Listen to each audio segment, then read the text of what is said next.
intellectual independence. That's what we need. That the young, promising generation or generations that are coming up in the Muslim world today should take their history seriously and should begin to think about how to write history in their own terms. What Muslims are doing today are really replicating what Europe taught them, and combined with something which I describe as a sense of inferiority, and that there is something wrong about the way Islam has been presented in the West. The total absence of the law in the enterprise of colonialism and imperialism. The rise of colonialism and the rise of the state and colonialism are pretty much two sides of the same coin. I decided that it is time for somebody to come along and change the syllabus of the Sharia in Western academia. I would say that modernity has become, in a sense, a world phenomena. And I don't mean by that people around the world started wearing jeans or building shopping malls and going to these are the superficial aspects of modernity. So all of this was essential for the Sharia in order to prop it as the central domain. And Sufism comes to complement it as the next central domain. And both of them interacted dialectically with each other. If you don't know Sufism, basically stay away from the Sharia because you will never understand it. And so the reason why I got interested in Sufism is precisely to explore the subjectivity formation, how the subject, the human subject. Sufism is one of the richest venues that lead you to an exploration of the Islamic concept of reason. Because there the Sufis elaborate one of the most robust ideas and concepts and philosophies of what rationalism and rationality is. When you study Sufism, you realize what's actually missing in modern rationality. But the Sharia gives us a living system that operated very successfully, not only for 1200 years before colonialism, but also in regions of the world that were very varied from each other. And so it adapted itself to all of these societies, but at the same time, it always had within it the moral element that no one could rebuff. Most important and striking feature of the Sharia, its insistence on marrying and mixing, amalgamating together in one entity the concept of law and ethics. That's why I always say there is no distinction between law and ethics in the Sharia. The Sharia, the traditional Sharia system, was a highly egalitarian system. We have stories how, for example, some of the early jurists were teaching their classes, and they would interrupt the class in the middle in this market. They would interrupt the halaqa and the circle of study. That's 11th century AD. The law was not professionalized. The legal profession was not really profession. It was more a practicing group of Muslims who came up with what they thought to be very important requirement of their life as Muslims. The idea that Islamic law, the Sharia, was stagnant and rigid and did not address social changes and economic changes is a big myth that doesn't hold anymore. No serious scholar can take it seriously now. And the Sharia was not there in the last 200 years to test it if it could change or not. It was already taken out of the picture by about 1850.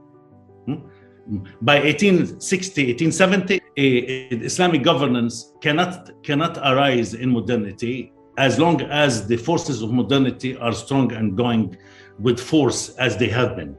But the point is that to try to cultivate society in as much of ethical ways and terms as possible. Now, this is not the concern of the modern state, because the modern state itself arose precisely in order to neutralize religion and put it as a secondary player, if not even behind secondary. The oceans are polluted, the water is destroyed, food is basically poison now. Almost all food is poison to humans. There are mental problems, health problems. The species are disappearing. I mean, I can go on and on for hours. And that is really, all of this is controlled by the state. No one can do almost anything now without the dictates of the state. What is the cost of these accomplishments and achievements and positive aspects of modernity? Even the computer that we are talking through now, you and I, in fact, was a military technology. The medical system is there to put the, so to speak, the bandage solution on the problems that capitalism is creating. Cancer is the types of cancer alone, you need the whole book to list them. But the very things, including human rights, they all are answers to abuses that modernity has created. We are losing on average something like 110 species every day. If this is alarming, I don't know what is alarming. That the ethical and the non-ethical, the spiritual and the non-spiritual, the material and the ethereal, all of these things have to be brought together in our study of who, to answer the question, who are we now? We really know about everything else, but we don't know ourselves. And that is the problem. The solution begins when we begin to understand ourselves. Ibn Arabi's concept of wahdat al-wujud can be translated into an academic method of research. The world around us is as living and sensing as anything else. But there is no difference in many ways between these paintings and the books I write. Because these paintings, almost all of them, if not all of them, are different representations of what I write. There is an immediate connection between my experience as under Israeli colonialism and writing on as a critic of modernity. I think that one should ask hard questions about the foundations of our knowledge and the way we see the world. I've always believed this. And when I studied the Sharia, I immediately brought the Sharia to bear on such questions. When Europe and the Euro-America colonized the world, it wasn't some soldiers and the government people who did this. It was on the scale of the population that even English literature, even history, even engineering and chemistry and all of these fields partake in the same destructive project. If there was a true court of law to adjudicate these matters on the environmental global macroscopic level, I think academia should be taken to the court.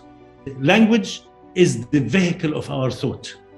Without it, we cannot think. Language makes us.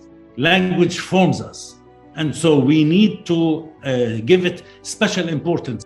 And I do, of course, regret that I was not found in a situation where I could spend a number of years studying in a place like Al-Azhar or even Najaf or Qum. I'm actually I came to Colombia from McGill precisely to, if you call this a contradiction, then I came to Colombia in order to exaggerate and make the contradiction even greater.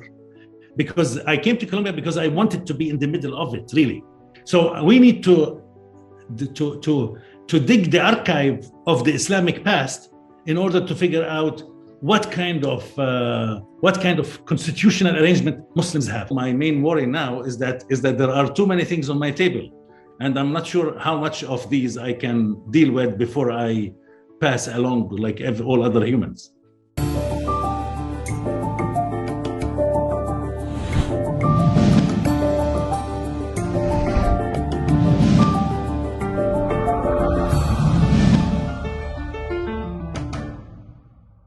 بسم الله الرحمن الرحيم. السلام عليكم ورحمة الله وبركاته. نرحب بكم في سلسلة حوارات فكرية ومعرفية على قناة حيرة. نتشرف اليوم باستضافة المفكر الأستاذ وائل حلاق الذي يحدثنا من نيويورك. البروفيسور وائل حلاق مفكر وباحث فلسطيني متخصص في الدراسات الإسلامية، حائز على شهادة دكتوراه من جامعة واشنطن حول الشريعة الإسلامية بعنوان هل انسد باب الاجتهاد Was the gate of اجتهاد closed؟ ليلتحق بعدها بمعهد الدراسات الإسلامية بجامعة ماكجيل بكندا أستاذا للشريعة الإسلامية، ومنذ العام 2009 إلى الآن التحق بجامعة كولومبيا أستاذا للعلوم الإنسانية والإسلامية بنيويورك. لديه مشروع فكري ومعرفي رصين يعمل على بنائه وتكميل أركانه ضمن مؤلفات مختلفة كتبها باللغة الإنجليزية، وها أنا أعرض الترجمات العربية لكتبه. هذا هو كتاب أساسي له دار حوله البحث والنقاش والجدل بين الأروقة الفكرية والمعرفية بعنوان الدولة، المستحيلة، الإسلام والسياسة، ومأزق الحداثة الأخلاقي. وأيضا لديه هذا الكتاب بعنوان قصور الاستشراق، منهج في نقد العلم الحداثي. وأيضا لديه الكتاب الأخير بعنوان إصلاح الحداثة، الأخلاق، والإنسان الجديد في فلسفة طه عبد الرحمن. هذه الثلاثية هي أضلاع مثلث تشكل إحدى تأملات الأستاذ. وأيضا لديه اهتمام بالشريعة الإسلامية، ولديه عدة مؤلفات في هذا المجال مثل القرآن والشريعة نحو دستورية إسلامية جديدة، وأيضا نشأة الفقه الإسلامي وتطوره، وأيضا السلطة المذهبية، التقليد والتجديد في الفقه الإسلامي. ولديه أيضا كتاب بعنوان ما هي الشريعة، وعقبه بهذا المجلد الضخم وهي دراسة معمقة وموسعة من 1000 صفحة تقريبا بعنوان الشريعة، النظرية والممارسة والتحولات. سلام عليكم دكتور، وشكرا على إتاحة هذه الفرصة. وعليكم السلام، أهلا وسهلا. طبعا الحديث معك واسع متشعب، لا أدري من أين أبدأ. يعني أتعبتني في الإعداد والتحضير إذ كنت أجول بين هذه الكتب، وكلما أقف على فكرة أجد أنها تستحق الإضاءة، وهكذا سنحاول الإبحار في عقلك وقلبك بما يسمح به الوقت. في البداية، كونك تنتمي إلى خلفية وبيئة عائلية مسيحية، ما الذي حدا بك منذ زمن البدايات أوائل أيام الشباب إلى اختيار التخصص والتبحر في ثنايا الفكر الإسلامي، فقها، تاريخا، أخلاقا، ومعارفا، فخضت فيه بشغف محللا متعمقا ومنظرا؟ ما هي أسباب ومنطلقات ذلك برأيك؟ هل هو مجرد بحث وانشغال أكاديمي وذهني محض؟ هل هي دراسة الظاهرة والفكر الإسلامي من بعيد كما يفعل المستشرقون أو بعض أساتذة الدراسات الإسلامية الغربيين؟ أم هو شيء أكثر من ذلك، يرتقي إلى نوع من التماهي والتفاعل والتحلي بأخلاق وقيم وحقائق وجدتها في هذا التراث، وإلى فكر ينتمي إلى هذه الأرض والهوية والمجتمع، إلى إرث حضاري صنع ذاكرة الجغرافيا التي نعيش فيها ونتنفس هواءها؟ تفضل. أهلا، شكرا لك. في الحقيقة أنا بدأت في هذه الدراسات بشكل مبدئي من سن صغير، فطبعا لا أستطيع أن أرجع إلى الوراء بالعقلية وبالمفاهيم التي قد توصلت إليها الآن. ففي الحقيقة كنت في البداية أريد أن أدرس القانون. قد حاز القانون وقضية الحقوق والمحاماة وإلى آخره قد حازت اهتمام شديد عندي منذ السن 13 في الحقيقة.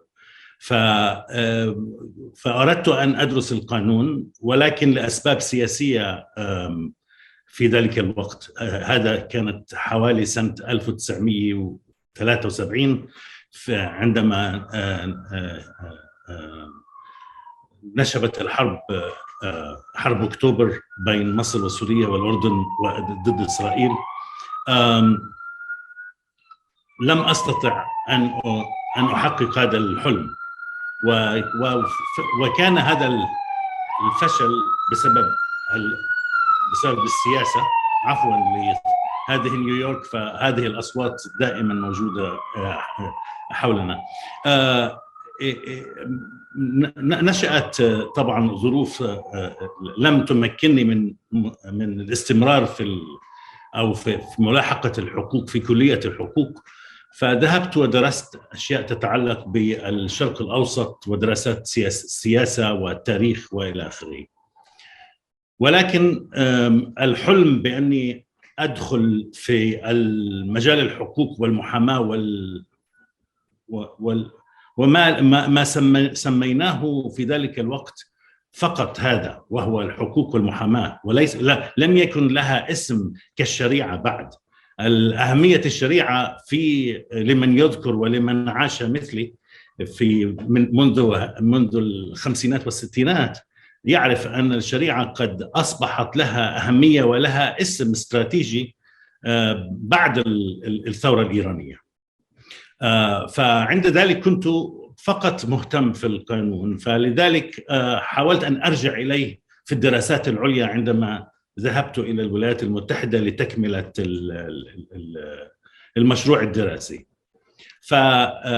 ففي ذلك الوقت، وكانت سنة 1978-79، كنت على اتصال مع أستاذ فلسطيني فرحات زيادي، وكان يهتم في الشريعة وفي أدب القاضي وأدب المفتي والفقه وإلى آخره. هو كان محامي أكثر من أنه مفكر فلسفي في التاريخ مثلا، فاهتمامه في التاريخ كان اهتمام قضائي إذا صح التعبير. فأقنعني أنه يجب أن أدخل في مشروع الشريعة، لأن الشريعة سيكون لها أهمية استراتيجية بشكل مبكر، وبسبب الأحداث اللي كانت قد بدأت في إيران.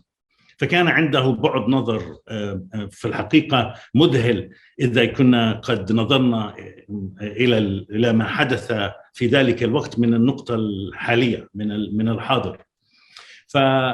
فبدأت في دراسة الشريعة وكأنها تكملة لدراسات القانون، كأنها بديل لدراسات القانون. وطبعا حالما اكتشفت أن هناك عالم كامل يدخر فيه تدخر فلسفات وطرق في التفكير لا نعرفها، طرق عالم كامل قد عاش لأكثر من 1000 سنة في مجتمع واسع وكبير ومتمدن وحضاري وعميق وغني، من الأندلس حتى الهند وغرب الصين، وحتى في العالم الجنوب شرق آسي.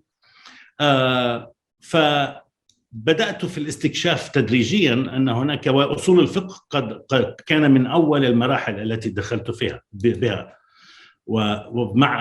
برغم صعوبتها. ومن هناك بدأت استكشاف هذا العالم، وكلما اكتشفت ما هو فكلما وقعت في حب دراسته أكثر وأكثر. ومن ذلك الوقت طبعا توسعت الدائرة، وأصبحت دراسة الشريعة الدرجة أو الدرجة الأولى أو الدائرة الصغيرة الأولى، وطبعا لحقها بعد ذلك المواضيع الإسلامية الأخرى من الأدب وعلم الكلام وإلى آخره، وطبعا التصوف. فبعد حصولي على هذا الكم من المعرفة، بدأت بأسئلة، بدأت أسأل أسئلة عن واقعنا الحاضر. ماذا تعني هذه الدراسة لنا اليوم؟ كيف يمكن أن نتعلم منها شيء يفيدنا في بلورة أفكار جيدة وصحيحة وأحسن من الأفكار التي قد سيطرت على عقولنا والتي أدت إلى الأزمات التي نعيشها. جميل جدا دكتور. طبعا أنا أيضا أريد أسألك عن شيء من خواطرك وحنينك إلى مسقط رأسك في فلسطين، ولكن راح أخلي هذا السؤال مع الفقرة المرتبطة بإسرائيل والاستشراق يعني الأكاديمية الإسرائيلية نموذجا، فراح أجل ذلك. من الآن فصاعدا تستطيع أن تتحدث باللغة الإنجليزية لتتمكن من البيان والشرح والبسط براحة أكثر، بما أنها هي اللغة العلمية التي أنت منشغل فيها لعله لمدة 5 عقود، نصف قرن من الزمن. طيب، هنا أنت أشرت إلى نقطة معينة ونقطة للتوثيق التاريخي. إذن يعني أحداث الثورة الإيرانية وسياقاتها ألقت بظلالها على العالم الإسلامي والمفكرين والمشتغلين بالبحث المعرفي بأن يعيدوا البحث حول هذه المفردات المرتبطة بالشريعة أو الحضارة الإسلامية أو الفكر الإسلامي، لأن يعني سياق تلك الأحداث أحيت أو ألقت الضوء على هذه الأبحاث من جديد بعد أن كانت تقريبا مطموسة أو مغفولة. طبعا كان للثورة الإيرانية تأثير كبير على تشكيل أو إعادة تشكيل الدراسات الإسلامية على الأقل من وجهة النظر الشرعية والقانونية. فالحقل الدراسي الذي دخلت فيه كان قد تأثر كثيرا بهذه التطورات، وبعد ذلك أصبحت حتى دراسات الفقه والشريعة في العالم السني والتاريخ السني أصبح متأثر بهذه التطورات، فطبعا كان لها تأثير كبير. أستاذنا الكريم، الأخلاق، الحداثة، الشريعة الإسلامية، القانون، الدولة المستحيلة، ثيولوجيا التقدم، قصور الاستشراق، نقد العلم الحداثي، مفردات مفتاحية في قاموسكم، وسنطرق أبوابها في ثنايا الحوار. ولكن قبل ذلك، وأنا للتو عرضت مجموعة من عناوين كتبك، كيف تشكلت لديك المراحل الفكرية والهواجس المعرفية المختلفة عبر تسلسل الزمن، بداية مع انبثاق السؤال حول هل باب الاجتهاد مفتوح أم مغلق، هذا الذي بدأت فيه في رسالة الدكتوراه، ويبدو أنك كان لديك طموح سابق في التواجد في جامعة كولومبيا، وكان من شبابك هناك دوافع لهذا الأمر يبدو. ثم أيضا المرحلة اللي يعني شرحت فيها الاستشراق وقضيت مرحلة مع هذا الموضوع، الحفر الأبستمولوجي العميق في بنية الشريعة الإسلامية. هذه المواضيع كلها التي اشتغلت فيها هل كانت تعبر عن تساؤلات قلقة وعميقة تولدت من رحم الحياة والتفكير والأحداث المحيطة يعني بقيت في ذهنك وركمتها عبر السنين؟ يعني أحب لو ترسم لنا بازل المنظومة الفكرية اللي عندك من خلال هذه الكتب المتنوعة، كيف يعني أنت تضعها في مكانها المناسب ضمن مشروعك الفكري، وأيضا هل هناك إلى الآن منطقة فارغة تود أن يعني تملأها في القادم من المشاريع الفكرية؟ فقط ارسم لنا المشهدية قبل أن ندخل في الأفكار العميقة. Very good. Well, obviously, answering this question will take the whole interview, if not a whole day. Because each question within that big question is a whole subject on its own, and so I would say these problems or issues that arose in my mind over the years did so over about at least 2.5 decades.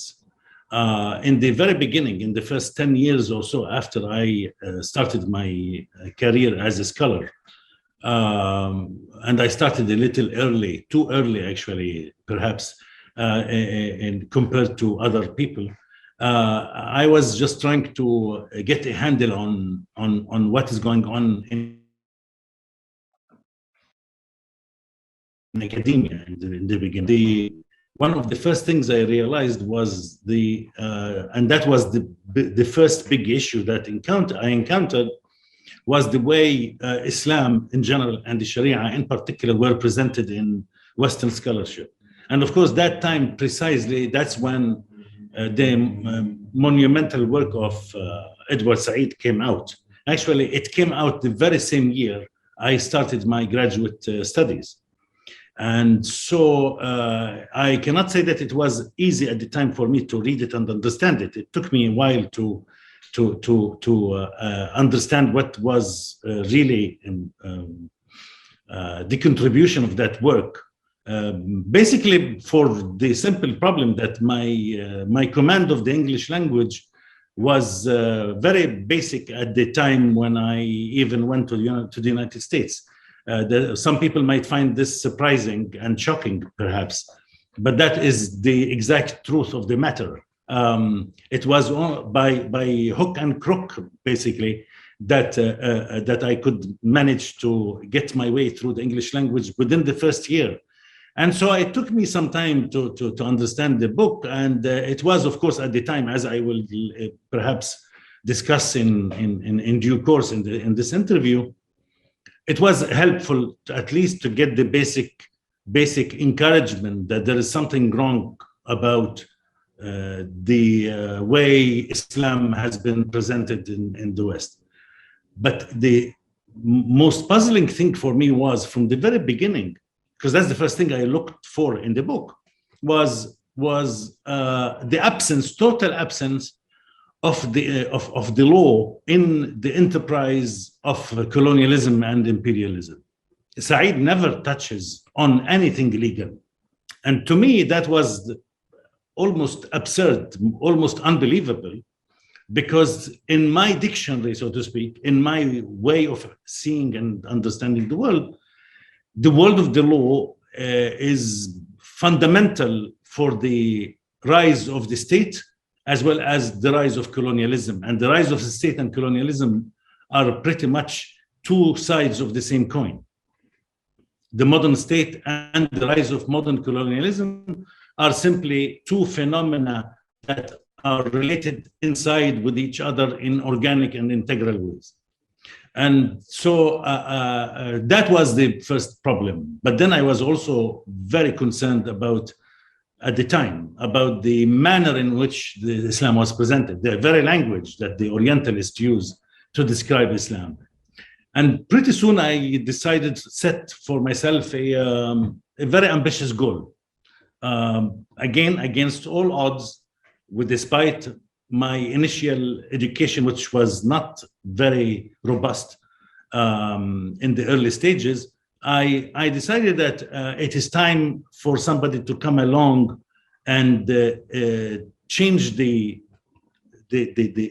syllabus of the Sharia in Western academia. And so that was my first big ambition, the biggest. Actually, I thought that would be my life ambition. It will take over all of my life to do this. And so by about 2005, 7, 2009, insofar as I'm concerned, I thought that the mission has been accomplished. The field has changed a lot. And I could say that the aspect of the Sharia in my big project has been, in a sense, completed. It's not finished, but completed. But these are two different things. Completed in the sense of the first project, but not finished in the sense that I continue to study it until today. It is my first field of academic work, really, at the professional level, and continues to be one of the most important fields of research and interest as I talk to you now. And so from there, I began to ask questions that usually people did not ask in this kind of environment, academic environment. It's not only what are the problems of representing Islam, but also I wanted to create a narrative of Islam that in fact can constitute itself a critique of modern life, of Western modernity, as well as of modernity at large in the world today. Because now modernity is not the preserve of the Western peoples alone. They created it. They were the ones who came up with it. But as of the beginning, the middle or end of the 20th century, by 1950, 70, I would say that modernity has become, in a sense, a world phenomena. And I don't mean by that people around the world started wearing jeans or building shopping malls and going to these are the superficial aspects of modernity. When I say the world has become modern by 1950, 1960, 1970, I mean that the subject as a human subject has been constituted at large, in general, on average, has been constituted as a modern subject. From the inside, meaning psychologically, epistemologically, cerebrally, mentally, spiritually, if that is the latter of which, spiritually, if it can be applied at all. This is a very tricky term now when we talk about spirituality in late modernity. And so I started asking questions, how can the study of Islam, in which I invested literally 3 decades of my life by that time, how does the study of Islam help me use this knowledge to build further stage of knowledge that has to do with the way we live today? Because ultimately, if knowledge has no good reason to be there, it should not be approached. Not all knowledge is a valid form of knowledge. There are many kinds of knowledge. You can spend lifetimes on them, but they are totally useless. They don't advance the interest of anyone. And sometimes I would say they are perhaps even selfish, because no one is really interested in if you think about this, and many academicians know this. They don't advertise it very much, but they know it.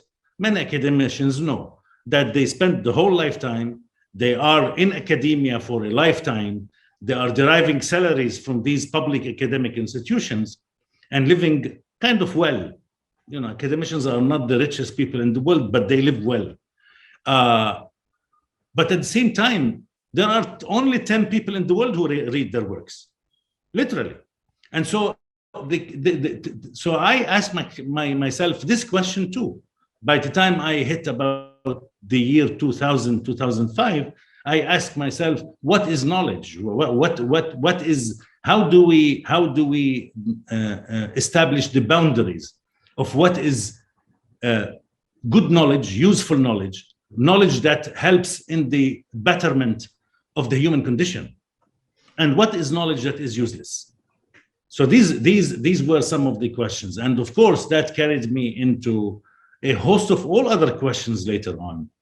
And I started asking myself, why do we have certain things? Why do we uphold things that we take for granted? We assume them to be natural.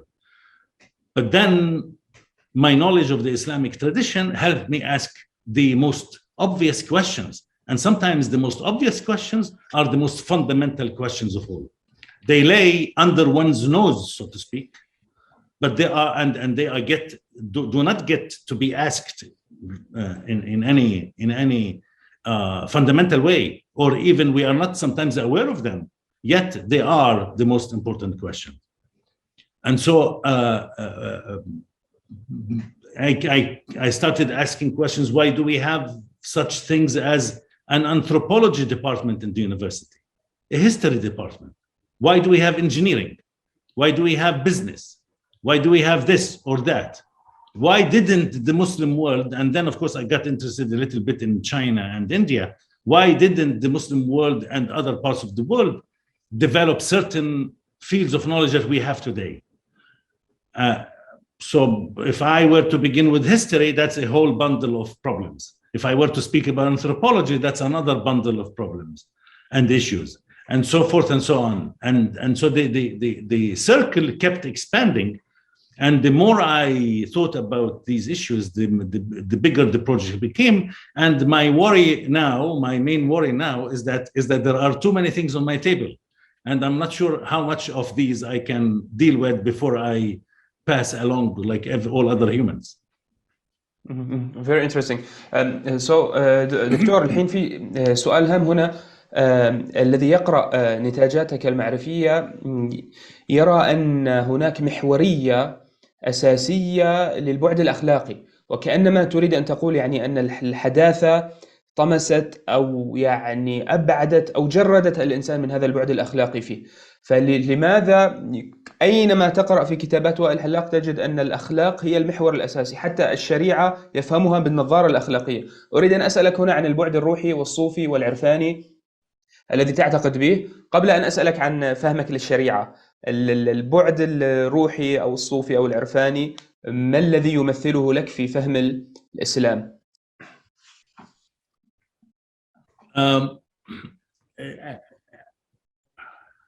أنا أنظر إلى التصوف بشكل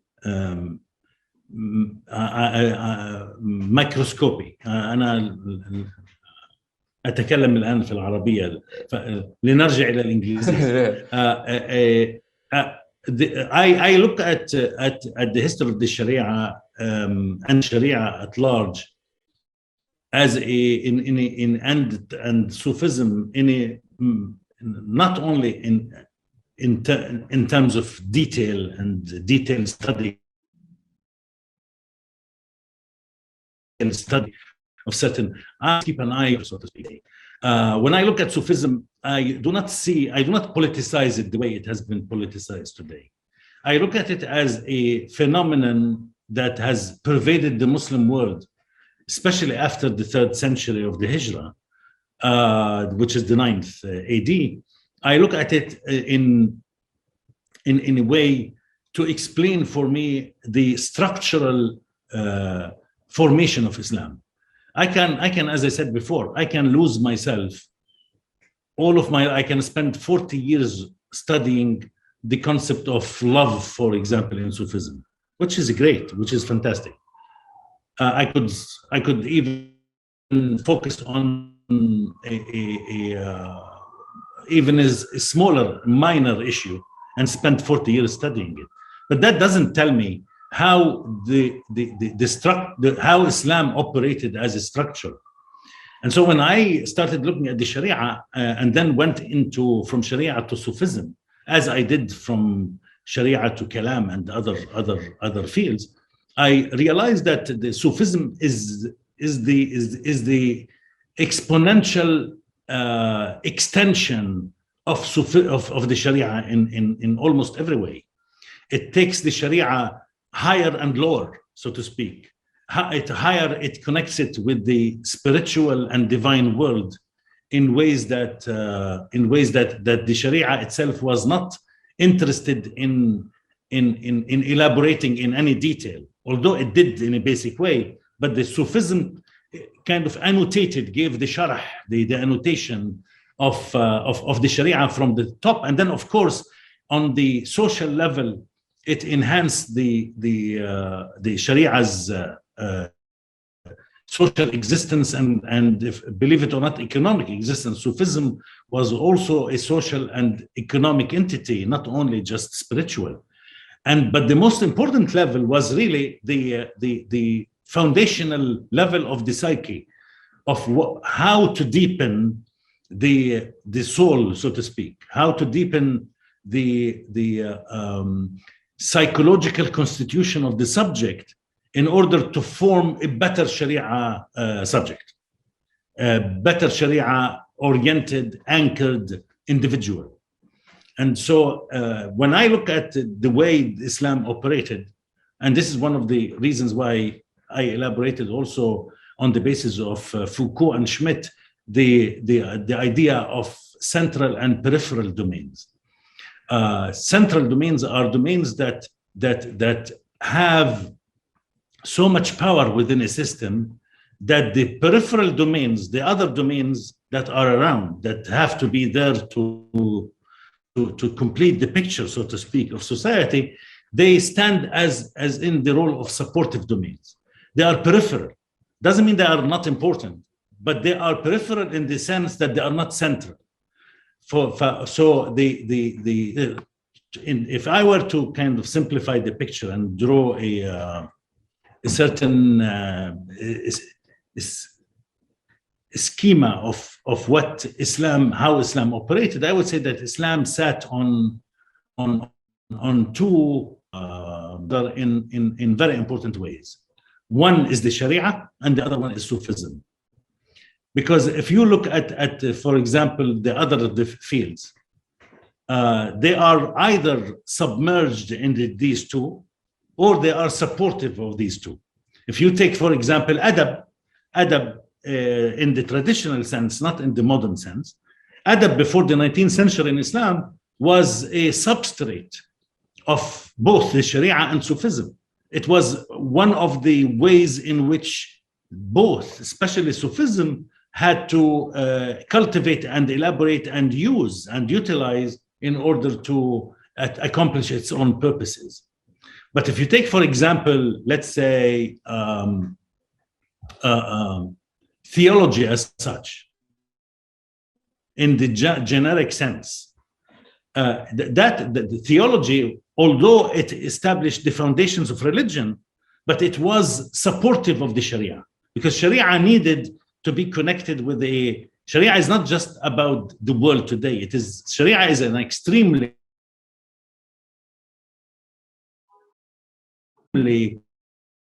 practical system. It attends in so many ways, but rather pragmatic and very effective in regulating society. But it doesn't concern itself, for example, with the foundations of religion as such. Mu'jiza of the Quran, the miracle of the Quran, is not part of the discussion of the Sharia, but rather it is in usul al-fiqh. Usul al-din. Usul al-din and ilm al-kalam have this as their business, among other things, beginning from the concept of wujud and digressing down into the prophethood, ithbat al-nubuwat and such matters, down to the imama, which is usually the last chapter of the older books of kalam. So all of this was essential for the Sharia in order to prop it as the central domain. And Sufism comes to complement it as the next central domain. And both of them interacted dialectically with each other. Those who think that Sufism is external to Islam, or that like in every system, you have radical elements in it. It is by necessity, you always have in every system elements that stand at the edges and the almost at the borders of that system. But it doesn't mean that the whole system is operating by the logic of one person. For example, nor can we judge the Sharia by, let's say, Ibn Jarir al-Tabari, who was a founder of a madhab that didn't survive. I'm not saying that Ibn Jarir al-Tabari was equivalent to Ibn Arabi. All I'm saying is that the field of Sufism must not be categorically judged from one perspective. It is a very multifaceted field, and it has a certain function to fulfill insofar as the imperatives of the Sharia are concerned. And so, for me, that was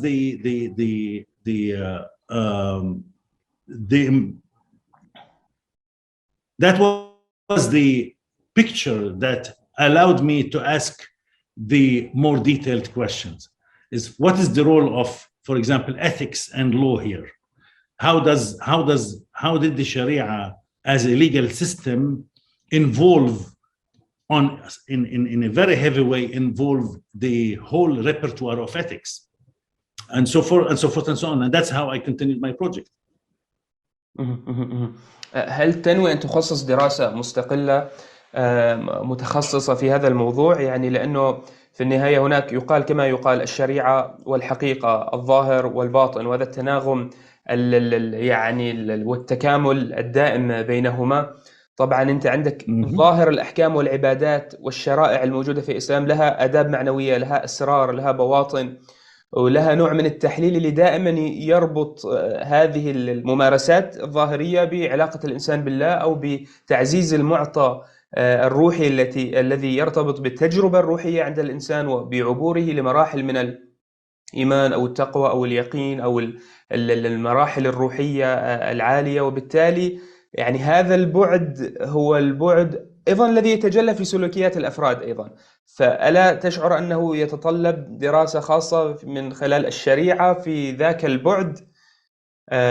نعم. Of course. This is what actually drew me into the study of Sufism, because when you study the Sharia deeply and spend lots of time with it and live not only live with it but live in it, so to speak, you begin to realize that the Sharia is a whole world, a whole culture. In fact, it is a culture more than a field of practice or study. That a culture that draws you into all sorts of sides and dimensions and corners. I was not in command of the field of logic. And so I went on my own and I did a book on logic in order to educate myself in the field. And at the same time, to kind of to prove it to myself, I wrote a book about it and translated the book, which is the Suyuti's abridgment of Al-Rad ala al-Mantiqiyin by Ibn Taymiyyah. And so later on, I began also to find myself in a very similar position, exactly because of the reasons you have yourself mentioned. To understand the depth and the dimensions of this individual subjectivity related or subjecthood related experience. And so I began to inquire into Sufism. This is why I find Sufism most essential for the understanding of the Sharia. As Ghazali said, if you don't understand logic, stay away from usul al-fiqh, because you will not be able to manage it. And the same thing I would say, if you don't know Sufism, basically stay away from the Sharia, because you will never understand it. And so the reason why I got interested in Sufism is precisely to explore the subjectivity formation, how the subject, the human subject, is formed through technologies of the self, through techniques that pertain to ethical cultivation, that actually are essential for the rise and function or functioning of the individual, of the Shari'i individual. Not only that, but I also was both surprised and happy to discover, because I was reading a lot of what might be called secondary sources about the Sufism and other things. I discovered actually that Sufism is not only a spiritual enterprise. It is, in fact, one of the best fields to study what it means to have an Islamic concept of rationality. The idea of reason and rationalism in Sufism is explored deeply by almost all the big masters of Sufism. And so to me, if one wants to understand the Islamic concept of rationality, of rationalism, of reason, you cannot do without Sufism. Sufism is one of the richest venues that lead you to an exploration of the Islamic concept of reason. Because there the Sufis elaborate one of the most robust ideas and concepts and philosophies of what rationalism and rationality is. And it stands in agreement with our modern concept of rationalism. But then the interesting part, as I said before, that the Sufi concept of rationalism allows you to begin a critique of modern reason. Because the crisis of modernity, if you analyze it correctly and if you understand its deepest dimensions, you realize that the modern subject is always in search of something that is not there, that it cannot be articulated, cannot be seen. And so when you study Sufism, you realize what's actually missing in modern rationality. That element in rationality and rationalism that the modern subject is searching, yearning for, desiring to discover, but is unable to find, to to discover precisely because of the limitations, the epistemological limitations we have on our minds now.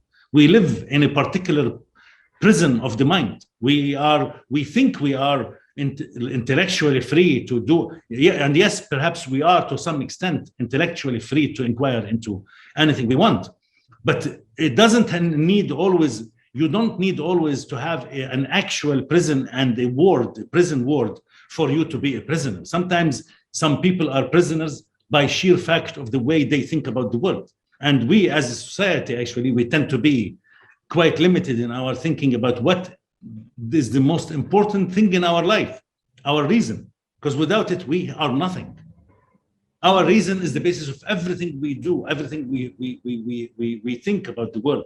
The way even we manipulate and we control our emotions is our reason. And if we don't understand it's all of its dimensions and depths and layers of meaning and layers of existence within ourselves, then we know nothing about ourselves. So Sufism, I find it not only helpful to understand the Sharia and how it operated, but it explains the concept of reason in the Sharia, and it provides us with critical tools to approach the modern concept of reason. So the field is still open. The field of Islamic studies and Sufi studies are still open now for a new kind of investigation, which has not been done so far, about how, what is the Sufi concept of reason, and how can we compare it and contrast it with the modern concept of reason. And when I say modern, I'm talking about modern world today as I defined it, everybody, not just the West. And then ask the question, can it provide us with the critique, the components and the substance and the methods and tools of a critique for this modern concept of reason? Mm-hmm. So yes, I would say the study of Sufism. So what's exactly So what's exactly the interesting part in how Sufi scholars analyze the concept of rationality? You mean when they talk about the heart and the levels of heart and the different القلب والصدر, yes, والخفي والأخفى, ومراتب المعرفة الباطنية من الإلهام والإشراق والكشف والشهود والحدس, تتحدث عن هذا النوع من العقل المتنور يعني. Exactly. The what I call the circles of rationality, which revolve around such concepts as الصدر والقلب والفؤاد والنفس وإلى آخره. هذه المصطلحات ليست مصطلحات سطحية أو بسيطة، وإنما مصطلحات تمتد أبعادها مسافات طويلة في حتى دراسة الأحوال والمقامات في التصوف، ومن هناك ندخل إلى الشريعة لنرى ماذا يحدث في الشريعة.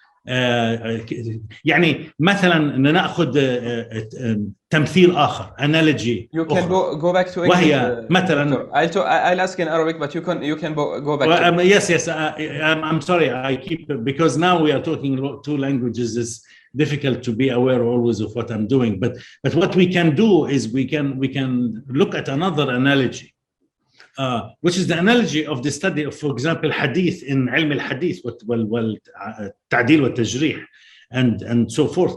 This is a field, an independent field of study within Islam, and in fact is very rich and deep and whatnot.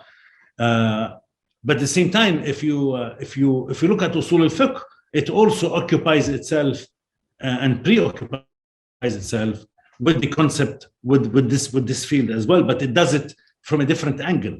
And so if you don't understand what's happening in ilm al-hadith as a whole field, you will not understand how usul al-fiqh operated in terms of the hadith transmission, the mutawatir and the ahadi wa mashhur wa ila akhirih, and such terms.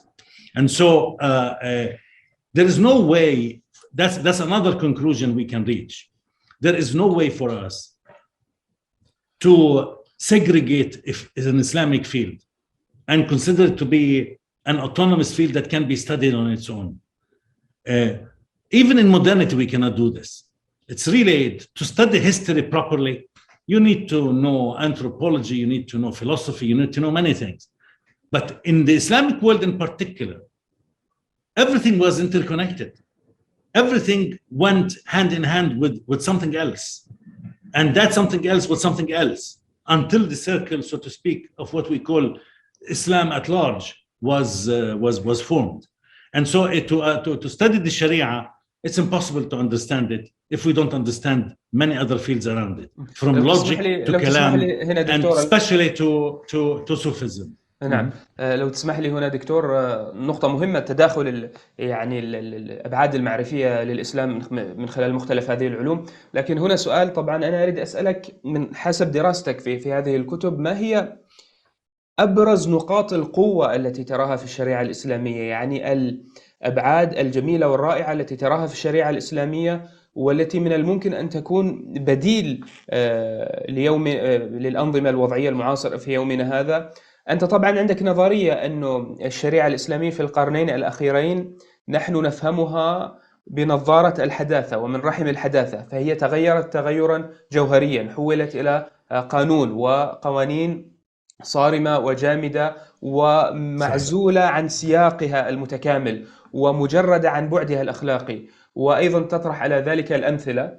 ولكن نحن في هذا الزمن يعني مجرد ما تبحث الشريعة الإسلامية خاصة في أنظار الدراسات الغربية والمعاصرة، دائما ما يؤتى بالإشكالات أنها مثلا غير موافقة لحقوق الإنسان، لكرامة الإنسان، لمجموعة من هذه المعايير الحديثة. مثلا بعض الفتاوى لا تراعي العدالة، لا تراعي، فيها طبقية، فيها نوع من الطائفية والمذهبية والنظرة السيئة للآخر.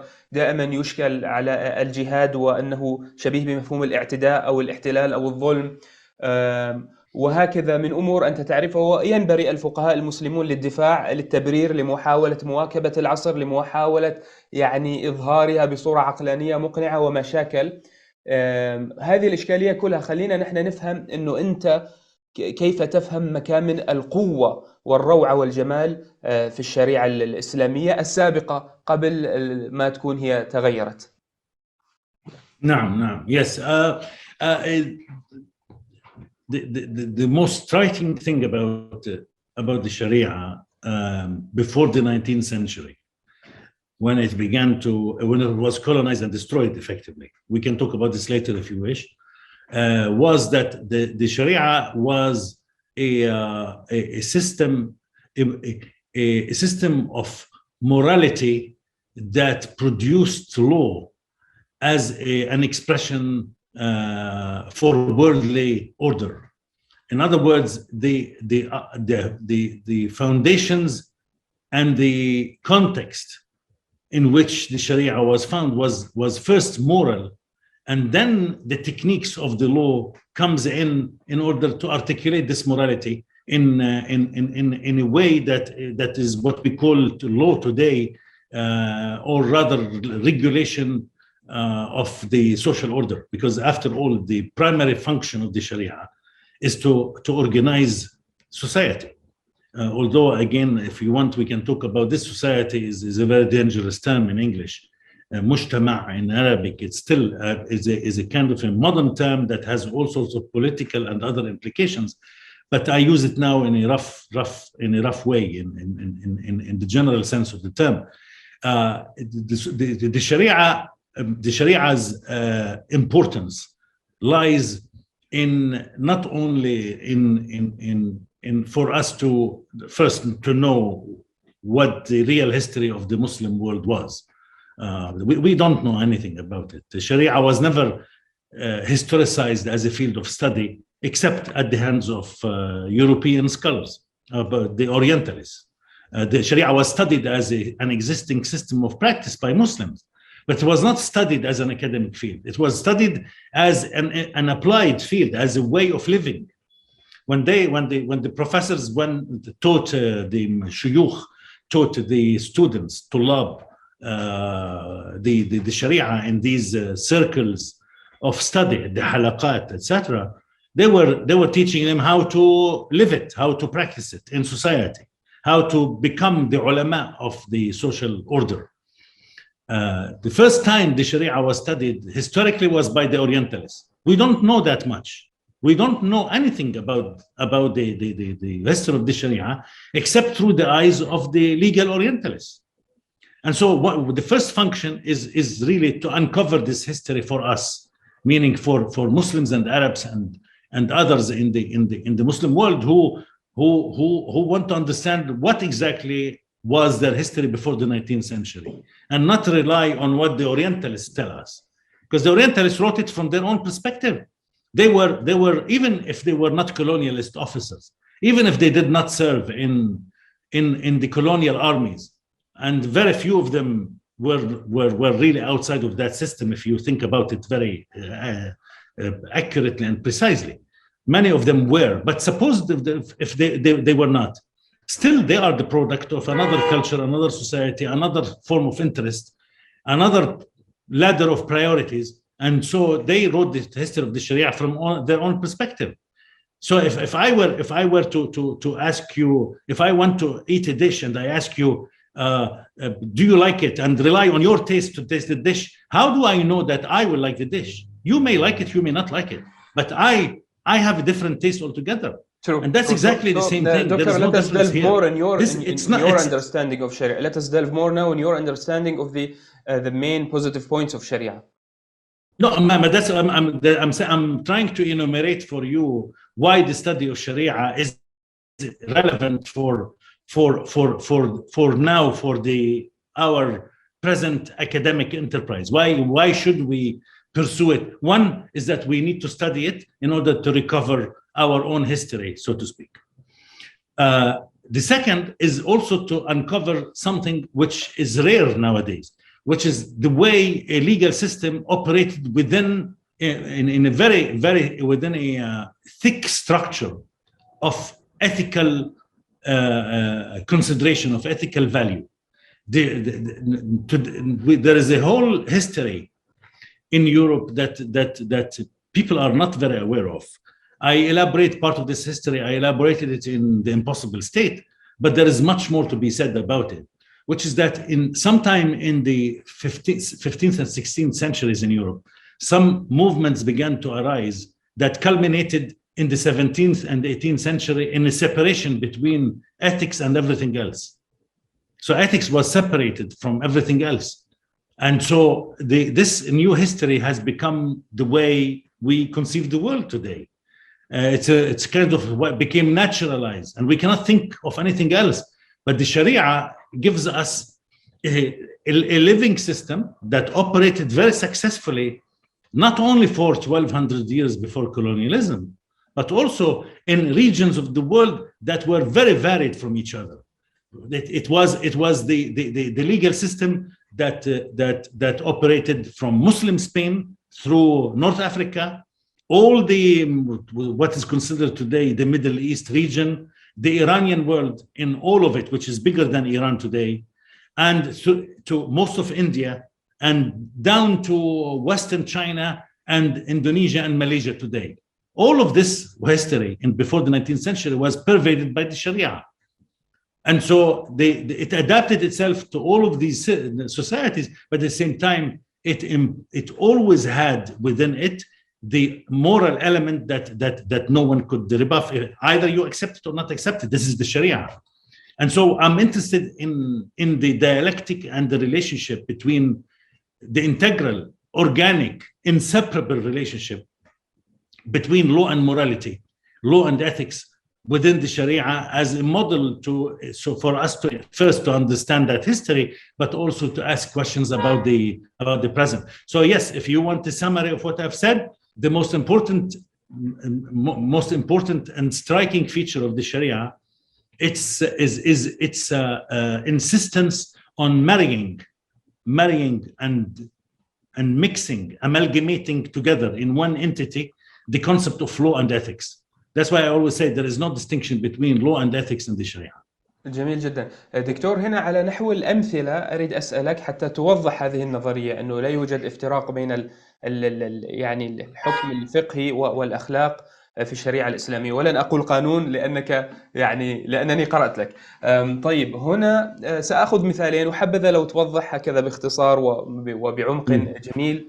مفهوم الجهاد وكيف يشوه الآن، ومفهوم الطلاق مثلا. عادة الطلاق يقال أنه المرأة تظلم، الطلاق بيد الرجل، وبالتالي يعني كثير من الرجال لديهم هذه القدرة أنه متى ما شاء يطلقوا. لكن أنت ضمن دراسة اجتماعية إنسانية أخلاقية متكاملة قدمت الطلاق بصورة معينة، وأيضا ضمن فهمك للجهاد في سياقاته أيضا قدمته بصورة معينة. طبعا هنا أيضا إشكال الجهاد الابتدائي، وهل هو اعتداء ومثلا احتلال أم لا، هو له سياق من الفهم. فحبذا هذين المثالين تشرحهما ضمن نظارتك المعرفية حول الشريعة. This is exactly what I tried to explain in the book Sharia that appeared in 2009 in English.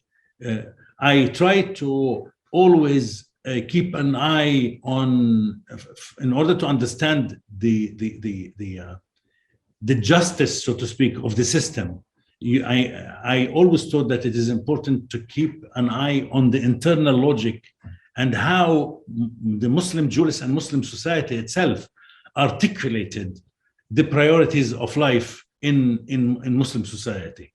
And so when we talk about jihad, we cannot isolate it from a larger, and I just spoke about Sufism as an important part of studying the Sharia. Jihad must always be understood to be placed on the spectrum of this challenge that was imposed on Muslims from the very beginning. From the Quranic moment, it was imposed on Muslims that you are going to do your best to be the best humans you can be. It is the most important, I think, Quranic challenge for humans, is to do hasanat and engage in khayrat and so forth and so on. And the idea was always to see how, for example, the concept of the divorce operated within the structure of the family. Now, the problem is that when the modern reader looks at, or modern observer looks at these issues, they forget about the structure of the Muslim family before the 19th century and judge the laws of talaq and jihad politically in light of the modern considerations. And that's where the dissonance happens. That's where the departure happens between the concepts of the Sharia before and after. So in terms of let's say talaq, we need to understand that the separation of the marital separation between men and women in talaq was a complex process. It wasn't limited just to talaq. In fact, talaq was not the most common and frequent, anthropologically speaking. Talaq was not the most frequent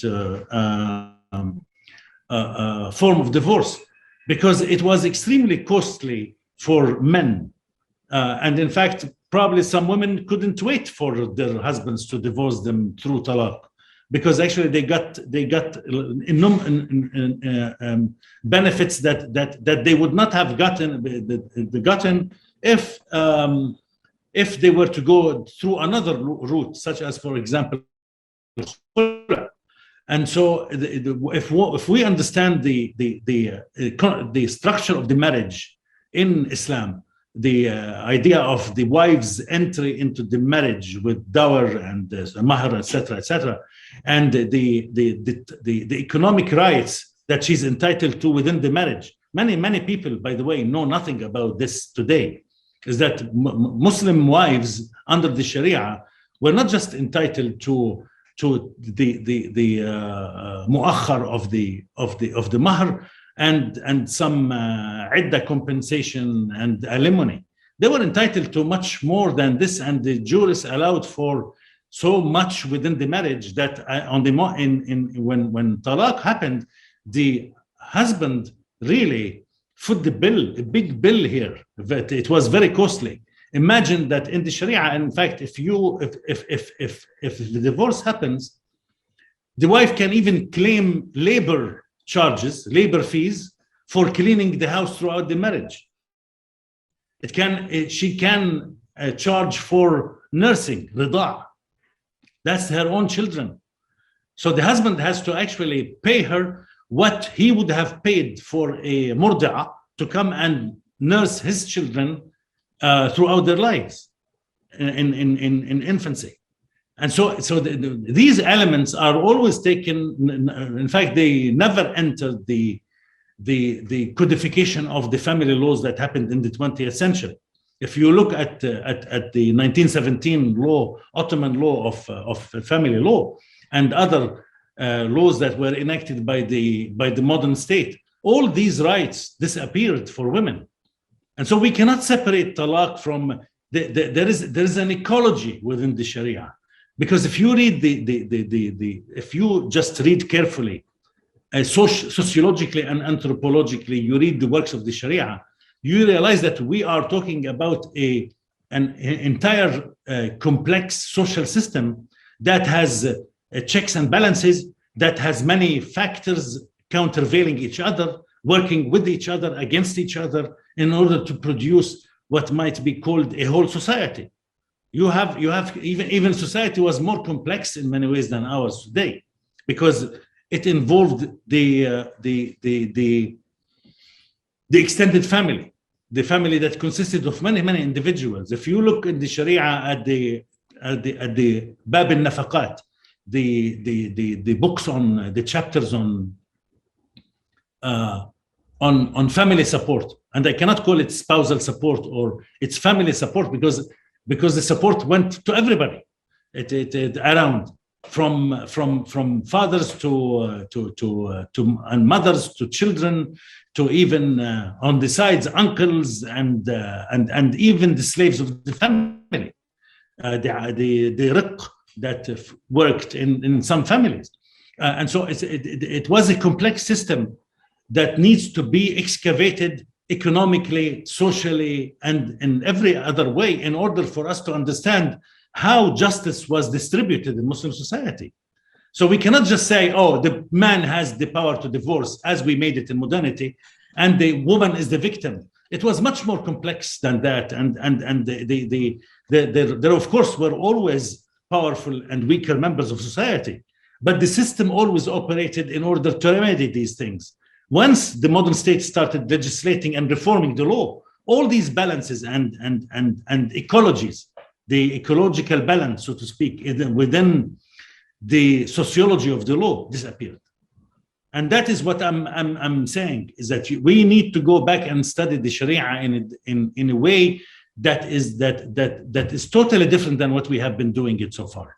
شاهد على كلامك دكتور في كتاب الشريعة صفحة 938 تقول: فمجلس القاضي وصف المدرس والتجمع حول المفتي كلها كان موضعها باحة المسجد، وحين لم يكن المسجد هو المكان الذي تقام فيه هذه الفعاليات كان البديل هو السوق أو أي منزل خاص.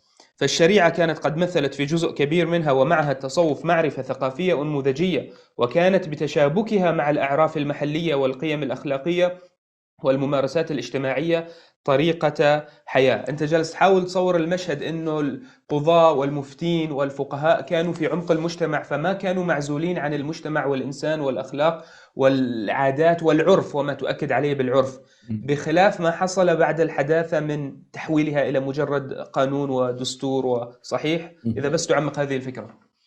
طبعا هذا واحد من this was one of the differences between our modern system of law and the Sharia system of law. The traditional Sharia system was a highly egalitarian system. First, if we look at the first and second centuries of the Hijrah and how the Sharia was formed in these 2 centuries, we realize that, in fact, the body of the law arose not from a political center or any power-centered entity, but rather from society itself.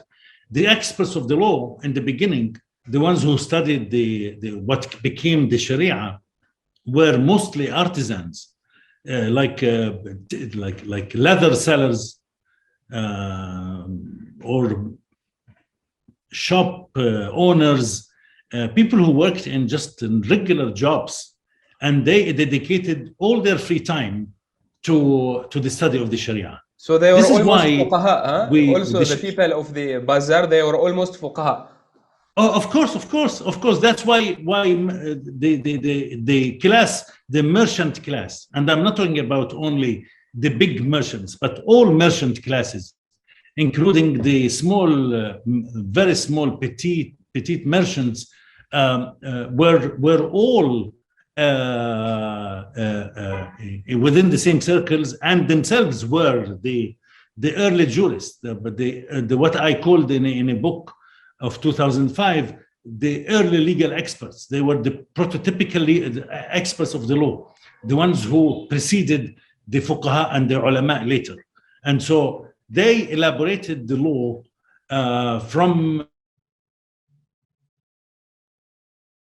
the perspective of the people, from people who are average people in society, except that they were learned. They made learning their main interest.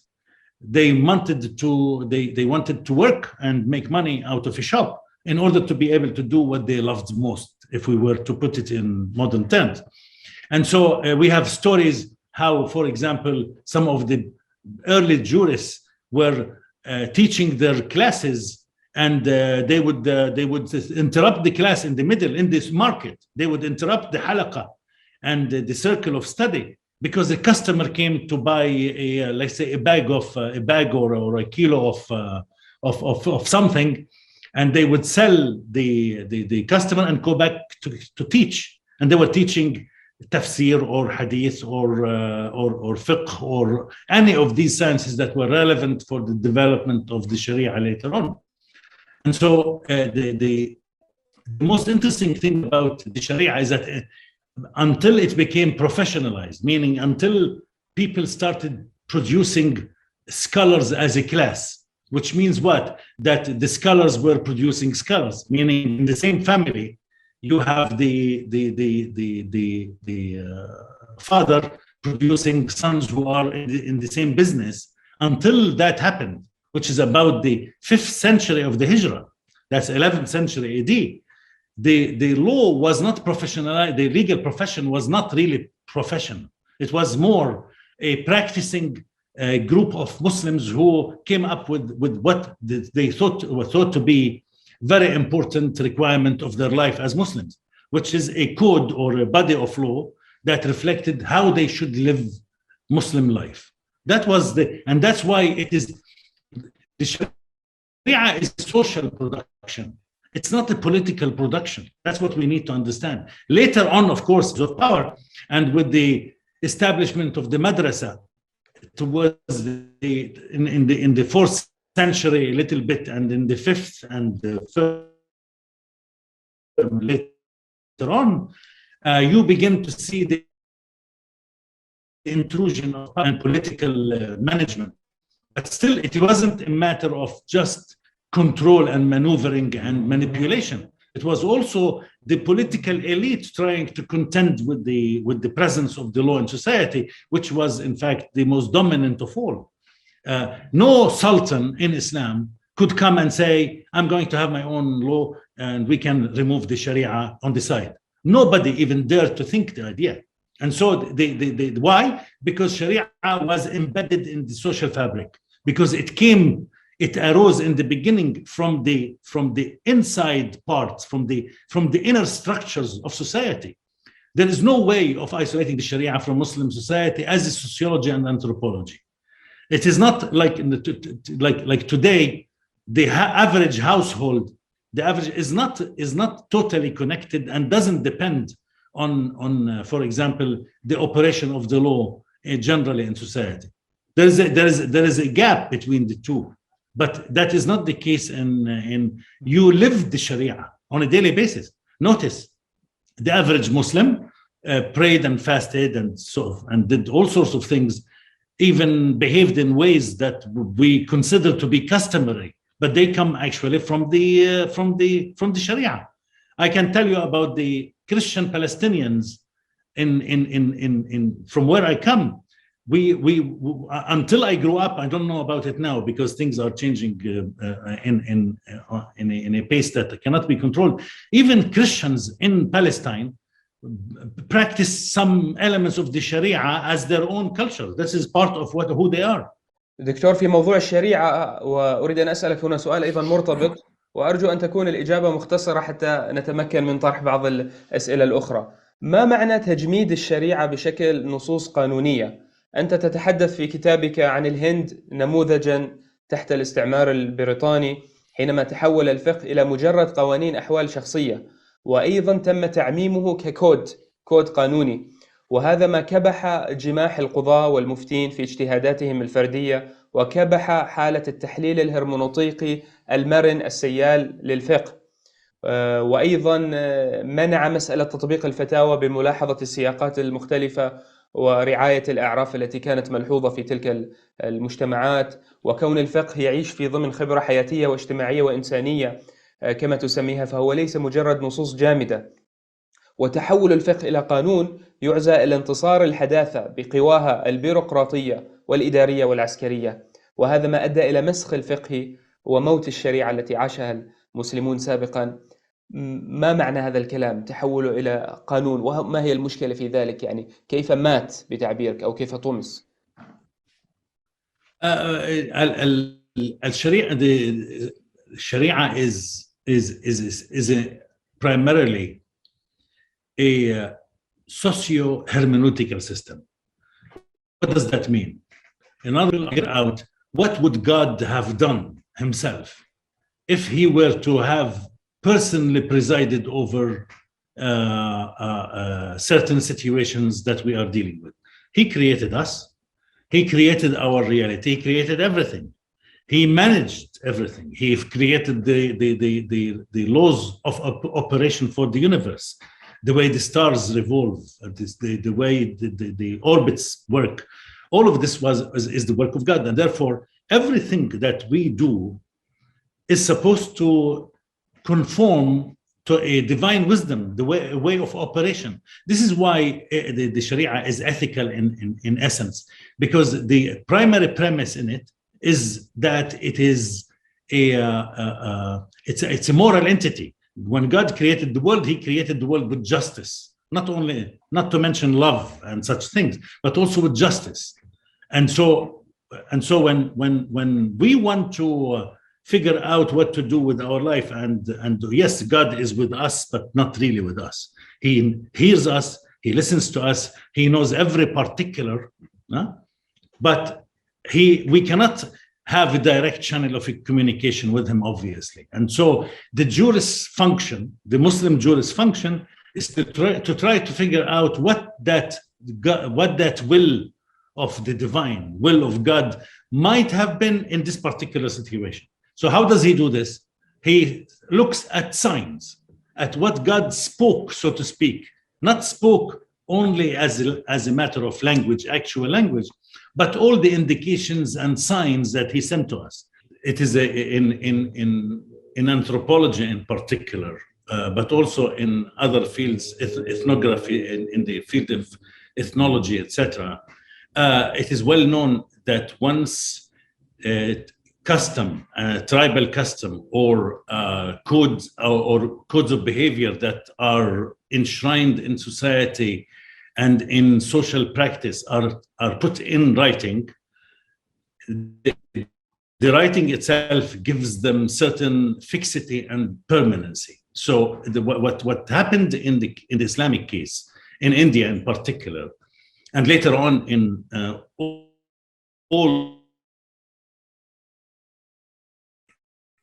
Arab and Muslim countries, the codifying the Sharia, putting it as a black letter law, as just a substantive or rather positive law now, because it was done at the hands of the state. So now we call it positive law rather than substantive law. Positive law was put in writing without its hermeneutical and interpretive operations that always preceded the adjudication of cases and preceded the final judgment of the law in the social order. And so when the Qadi was ruling in certain cases, he was ruling in light of a long process, a complicated process that he learned in the madrasa or in his legal training, that had to do with the way the Sharia operated. The Sharia, the fiqh did not come out from a legal will, so to speak, as a final product. It is a process of interpretation that comes from, well, theoretically comes from, of course, the Quran and the Sunnah, but it also goes through long processes of legal reasoning that have to do with all sorts of factors and variations that should always be taken into consideration before the final product, that is the ruling, is passed on to the customers, meaning the plaintiffs and the defendants in a court of law. This was all in effect destroyed in the 19th century. So the modern state comes and writes as the product without its genealogy, without its interpretive mechanisms. This is the way actually the Sharia was, in many ways, as I say in several times in my writings, eviscerated.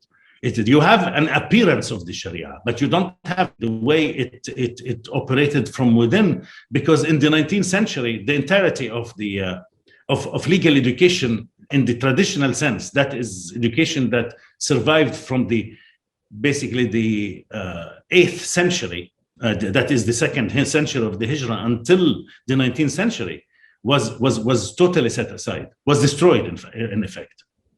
And so, of course, the state is well known for this. By the way, happened also in Indonesia, when the Dutch but rather copied down, wrote down the adat in Indonesia. It did the same. It had the same effect. It produced the same effect.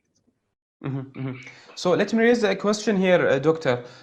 قد يدعى خلافا لنظريتك أن مسألة تحويل الفقه إلى مجرد قوانين صارمة ودساتير وأوامر ونواهي هو أمر قد حصل قبل مجيء الدولة الحديثة وزمن الحداثة الذي نعيشه، فلعله من القرون الأولى، القرن الثالث والرابع، نجد في المدونات الفقهية لمختلف المذاهب الإسلامية كتاب الرسالة العملية أو الأحكام الشرعية، مجردا من العقائد، مجردا من الأخلاق والعرفان، وإنما مجرد هي القوانين. فمن ذاك الوقت كان هناك نوع من العزل للفقه وتحول العلوم إلى تخصصات. هذا قد يدعى أيضا، وسابق ما كان في لا دولة حديثة ولا شيء.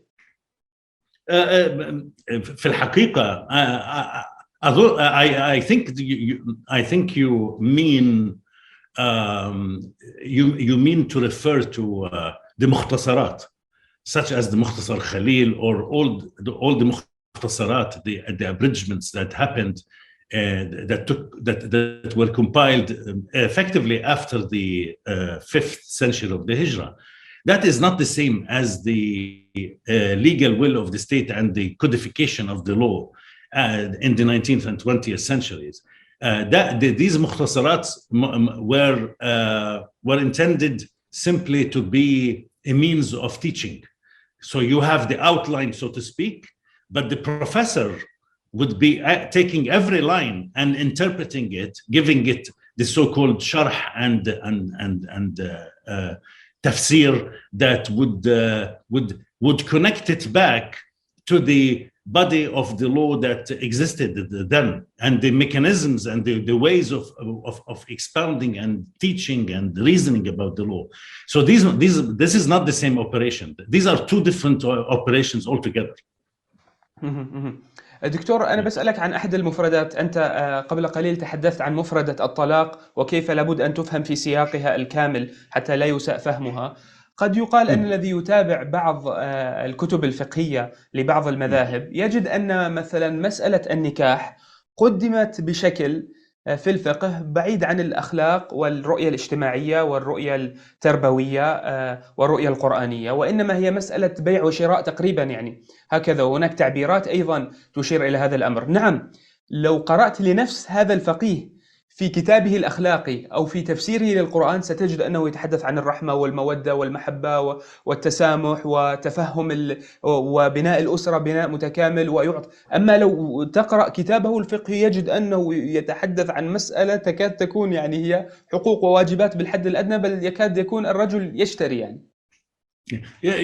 Well, again, as I said before, in order to understand first how the law operated and in the context in which it operated, we need to understand really the internal logic of the system.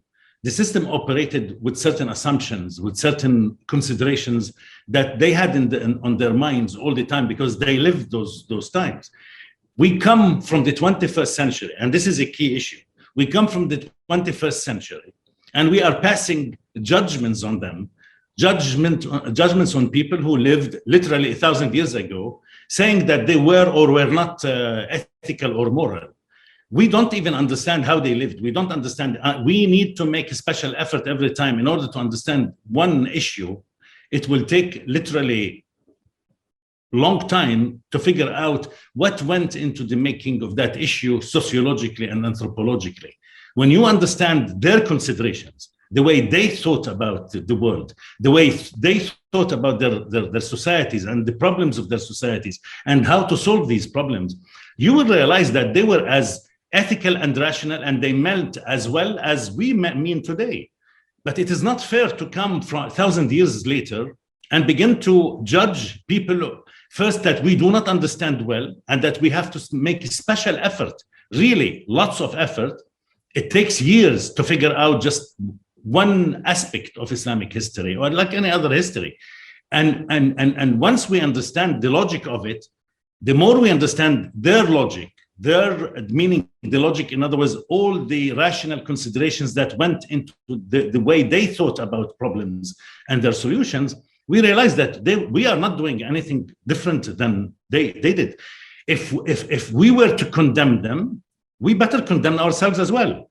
We cannot come back, as I say, 1,000 years later, and it is not fair first because they cannot represent themselves. They are dead.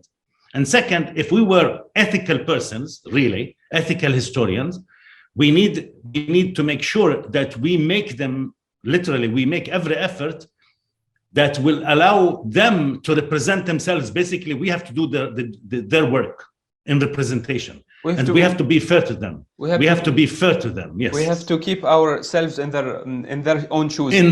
In their shoes, exactly. But هنا قد يسأل السائل أنني لا أتحدث فقط عن الكتب أو الفقه الذي كان موجودا قبل 1000 سنة وفي القرون الأولى. حتى سؤالي يشمل الفقه الذي كان قبل 300 سنة و200 سنة و100 سنة. هم استصحبوا وواصلوا نفس طريقة التفكير مع أنه الأحداث الاجتماعية والسياسية والاقتصادية والثقافية قد تغيرت، ولذلك تجد الكتب الفقهية إلى الآن تتحدث عن مسألة العبيد والإماء، وهم يتصورون أن هذه المسألة هي إلى الآن كما هي، لكن الظروف لا تسمح بتحقيقها. وهذا أيضا هنا محل استفهام كبير بالنسبة للإنسان الذي يعيش في هذا الزمن، أنه كيف يعد هذا نوع من العدل أو احترام حقوق أو كرامة الإنسان. I'm not sure I will agree that until about the end of the 18th century that things have changed so much as to say that the law lagged behind. The idea that Islamic law, the Sharia, was stagnant and rigid and did not address legal, social changes and economic changes is a big myth that doesn't hold anymore. No serious scholar can take it seriously now. It has been the doctrine of Orientalism for about 100 some years, but in the last 20-30 years, I think it is a foregone conclusion now by all scholars whose worth their salt that it's not a credible doctrine. Islamic law changed insofar as there were social and economic and other changes. That's one thing. The pace of change in modernity is another matter. We know now how fast changes are, and we know that even within one generation we cannot even catch up with. I myself did all my early writings on a typewriter. When I tell now the young people that I did that, some of them ask me, what is a typewriter? They really don't know what it means. At least they don't know what it means to work with a typewriter, right? It's like as if it's a Stone Age thing now. And it happened in my own life. So, but this is the pace of change is extremely fast now. And the Sharia was not there in the last 200 years to test it, if it could change or not. It was already taken out of the picture by about 1850.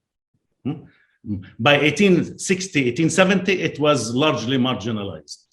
And so it was not a system, an operating system, a lively system, and a system that was adopted as the legal system of a culture, of a country at least, that can be tested. So we cannot, again, it is not fair to say, well, the Sharia we did not give it a chance to work. So it obviously, it was out of operation. دكتور إذا تسمح هنا أنا وصلت إلى مقطع رائع وسؤال عميق وعدة مواضيع عندي. أنت تتحدث عن ثيولوجيا التقدم، تتحدث عن المصطلحات ودلالاتها، لكن أنا هذا كله راح أناقشه من خلال الدولة المستحيلة. لماذا الدولة الإسلامية مستحيلة في زمن الحداثة؟ أين يكمن التناقض والتنافي بين قيم الإسلام ومعنوياته وأخلاقه وشريعته وبنية الدولة الحديثة المعاصرة الحداثوية؟ كأنما أنت تقول النقيضان لا يجتمعان في كتابك، وتقول أن الدولة الحديثة هي صناعة أوروبية في المصطلح، في الفكرة، في الجوهر، وهي قامت على التسلط على الناس، بينما الإسلام والشريعة هي أمر اختياري، هي أمر حر، هي أمر ينبع من إرادة الإنسان الحرة. وتتحدث عن مجموعة من الأمور تحاول أن تعمق هذه الفكرة. فحبذا لو تعمق لماذا هي مستحيلة. الناس تسأل لماذا، يعني في النهاية الدولة هو كيان فيه مثلا مؤسسات مختلفة تحكم تدير، جيش وشرطة وحكومة ومجلس نواب ومجلس قضاء وإلى آخره، هي عملية إدارية وهي يعني تمتزج مع كل مجتمع بحسب خصائصه المختلفة. فلماذا يعني أنت مصر على الاستحالة؟ Because Islamic governance operated by a totally different logic, with different assumptions that modernity has departed from. There are multiple ways in which I can say why these two systems cannot share the same grounds. In other words, Islamic governance cannot arise in modernity as long as the forces of modernity are strong and going with force as they have been. One way of describing this, only one way. There are, as I said, multiple ways. One way is to say that the Sharia is about the Sharia, which was the foundations of the Islamic state. I wouldn't even say state because state is a modern concept. So the Sharia was the foundations of Islamic governance. Let's put it this way. And as such, the Sharia is about the well-being of the human. The human is the center of the human, and the well-being of the human is the center of the system. The idea is to cultivate the individual as ethically as possible. Of course, it doesn't mean that all individuals are going to be ethical. It doesn't mean that society is not going to have its problems and its crooks and thieves and killers. But the point is that to try to cultivate society in as much of ethical ways and terms as possible. Now, this is not the concern of the modern state. The modern state is interested. The modern state is synonymous with politics and the political. Politics as a way of control and force and control, and the political as a name of an age. If I were to use as a reference here, Carl Schmitt, as the name of an age in which everything revolves around a certain logic of power and control, of domination. way we treat the political is not just about a state or a system of governance that controls individuals. It is about control and domination of everything. I connect the ethical with the political. I mean, I'm sorry, the political with the deterioration of the natural order, the destruction of the environment and the entire ecology that has been devastated in the last, especially in the last half century, is a direct result of the political. So the state is not interested in maintaining any ethical stance either towards the human as a constitution, as a subjective constitution, meaning raising individuals who are as much ethical as possible, or to maintain the integrity of the natural order. Look at why do you think the world is suffering so much in terms of physical damage? The oceans are polluted, the water is destroyed, food is basically poison now. Almost all food is poison to humans. There are mental problems, health problems. The species are disappearing. I mean, I can go on and on for hours. For you, the disaster is not a mere green issue, a matter of the physical. This is tied directly, should be and is tied directly to the way we have organized ourselves, both politically and socially and in every other way. And that is really, all of this is controlled by the state. No one can do almost anything now without the dictates of the state. And so this is not, if that was compatible with Islam, Islam would have devastated the environment a long time ago. No force, even if you look at the Indian civilization and the Chinese civilizations, which also are as robust and even older than the Muslim civilization, no one entertained a concept of governance that I call now, after Carl Schmitt, the political, that has been so devastating in almost everything we have touched, including our own bodies and minds. We have destroyed.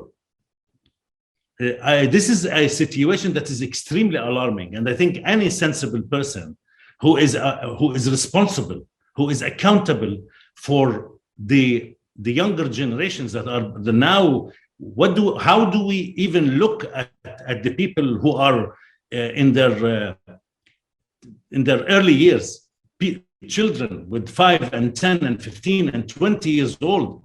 What kind of world are we going to leave behind if we are in any way responsible for and accountable for any of this?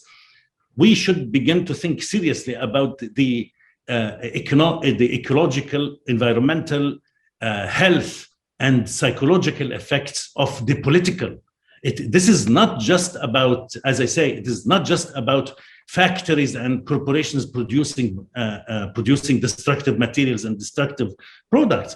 It's about the minds of the people who are in power, and that is really the state. So this has nothing to do with the Sharia. Sharia, as I understand it, between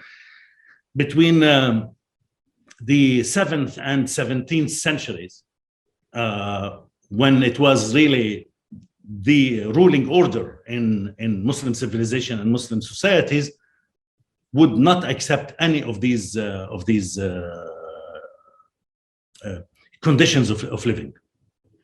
دكتور، سأنقل فقرة من كتابك الدولة المستحيلة، صفحة 185، تقول: فالحكم الإسلامي الذي تحدده القيم الشرعية في الأساس يشكل للذات هوية مختلفة جذريا، هوية لا تعرف السياسي، وبالتالي لا تعرف المعنى السياسي للتضحية. فقد كانت التضحية في الحكم الإسلامي النموذجي واجبا أخلاقيا مفروضا حصرا في سياق الدفاع عن النفس، ولم تقيده قوانين تجنيد صارمة، كانت مسألة اختيار فردي في الأساس. كيف تعمق هذه الفكرة أنه الدولة الحديثة لا تدع مجالا للاختيار الفردي، وأن الحكم الإسلامي هو انبثاقة هذه الاختيار؟ هذا الاختيار؟ إذا لنأخذ let's take the issue of تجنيد of recruitment. How do we compare the Islamic system of jihad in terms of recruitment and modern in the modern state, obviously, when there is obligatory recruitment, like as it happened in the case of Vietnam and the United States. Those who are in the age bracket that is under within the dictates of the law must go to the army, and they are sent, let's say, to the battlefield, and they have to fight, although their commanders know sometimes that no one will survive that battle. It's simply a political decision that is made to send, let's say, a platoon, and it will be annihilated. And we know this, it's common knowledge, right? You cannot desert. And you have to go, and you cannot desert. Now, let's compare it with the law of jihad. First, in the law of jihad, if your parents don't want you to go to jihad, you cannot go. You cannot join the army. If you borrow a loan, you borrow some money from somebody, the loaner, the lender has to agree that you can go to jihad. So no, look here, the lender and your parents have priority over the dictates of the state, over the powers of the state. They can actually veto the power of the state. Not only that, you go to the battlefield, and if you happen to find yourself fighting, suddenly you are surrounded by 3 to 4 or 5 enemy soldiers, and you have no chance of beating them. You know that it's a losing battle, you are going to die, but you have a chance to escape. You must actually escape. And it is not recommended for you by the Sharia law to fight them. You have to find a way to get out of that situation. In other words, there is a different logic, again, different mentality behind the two systems. And so just this alone can tell you that the state demands life and death of its citizens. And that is nothing comparable to the law of jihad. And the jihad was not even so massive, and it didn't go over the whole sultanate or the kingdom or the empire. Jihad was local. Now the recruitment of the modern state can come from the entirety of the state society. In other words, if China decides to recruit, let's say, and makes it an obligation on the age of, let's say, 18 and 22, all young people within that age range from the entirety of China must join. In the jihad, it's only the area that is being attacked.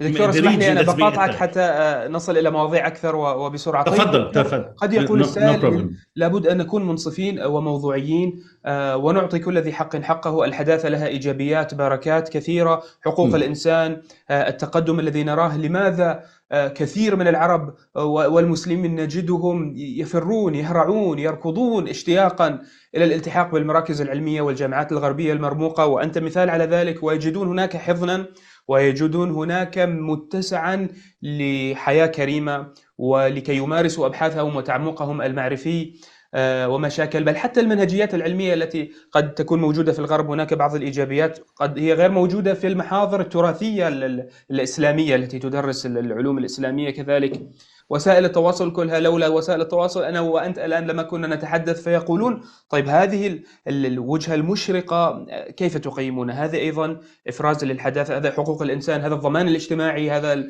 كل هذه الذي يعيش في الغرب الذي يشعر. نعم ثمنها التلوث، ثمنها الغازات السامة، ثمنها القضاء على بعد معين أخلاقي وروحي، ولكن هناك عوائل متدينة وتستطيع أن يعني تحافظ على نوع من التوازن بين قيمها وبين الأثر السلبي للحداثة. فلماذا أيضا لا ينظر إلى هذا الجانب أيضا؟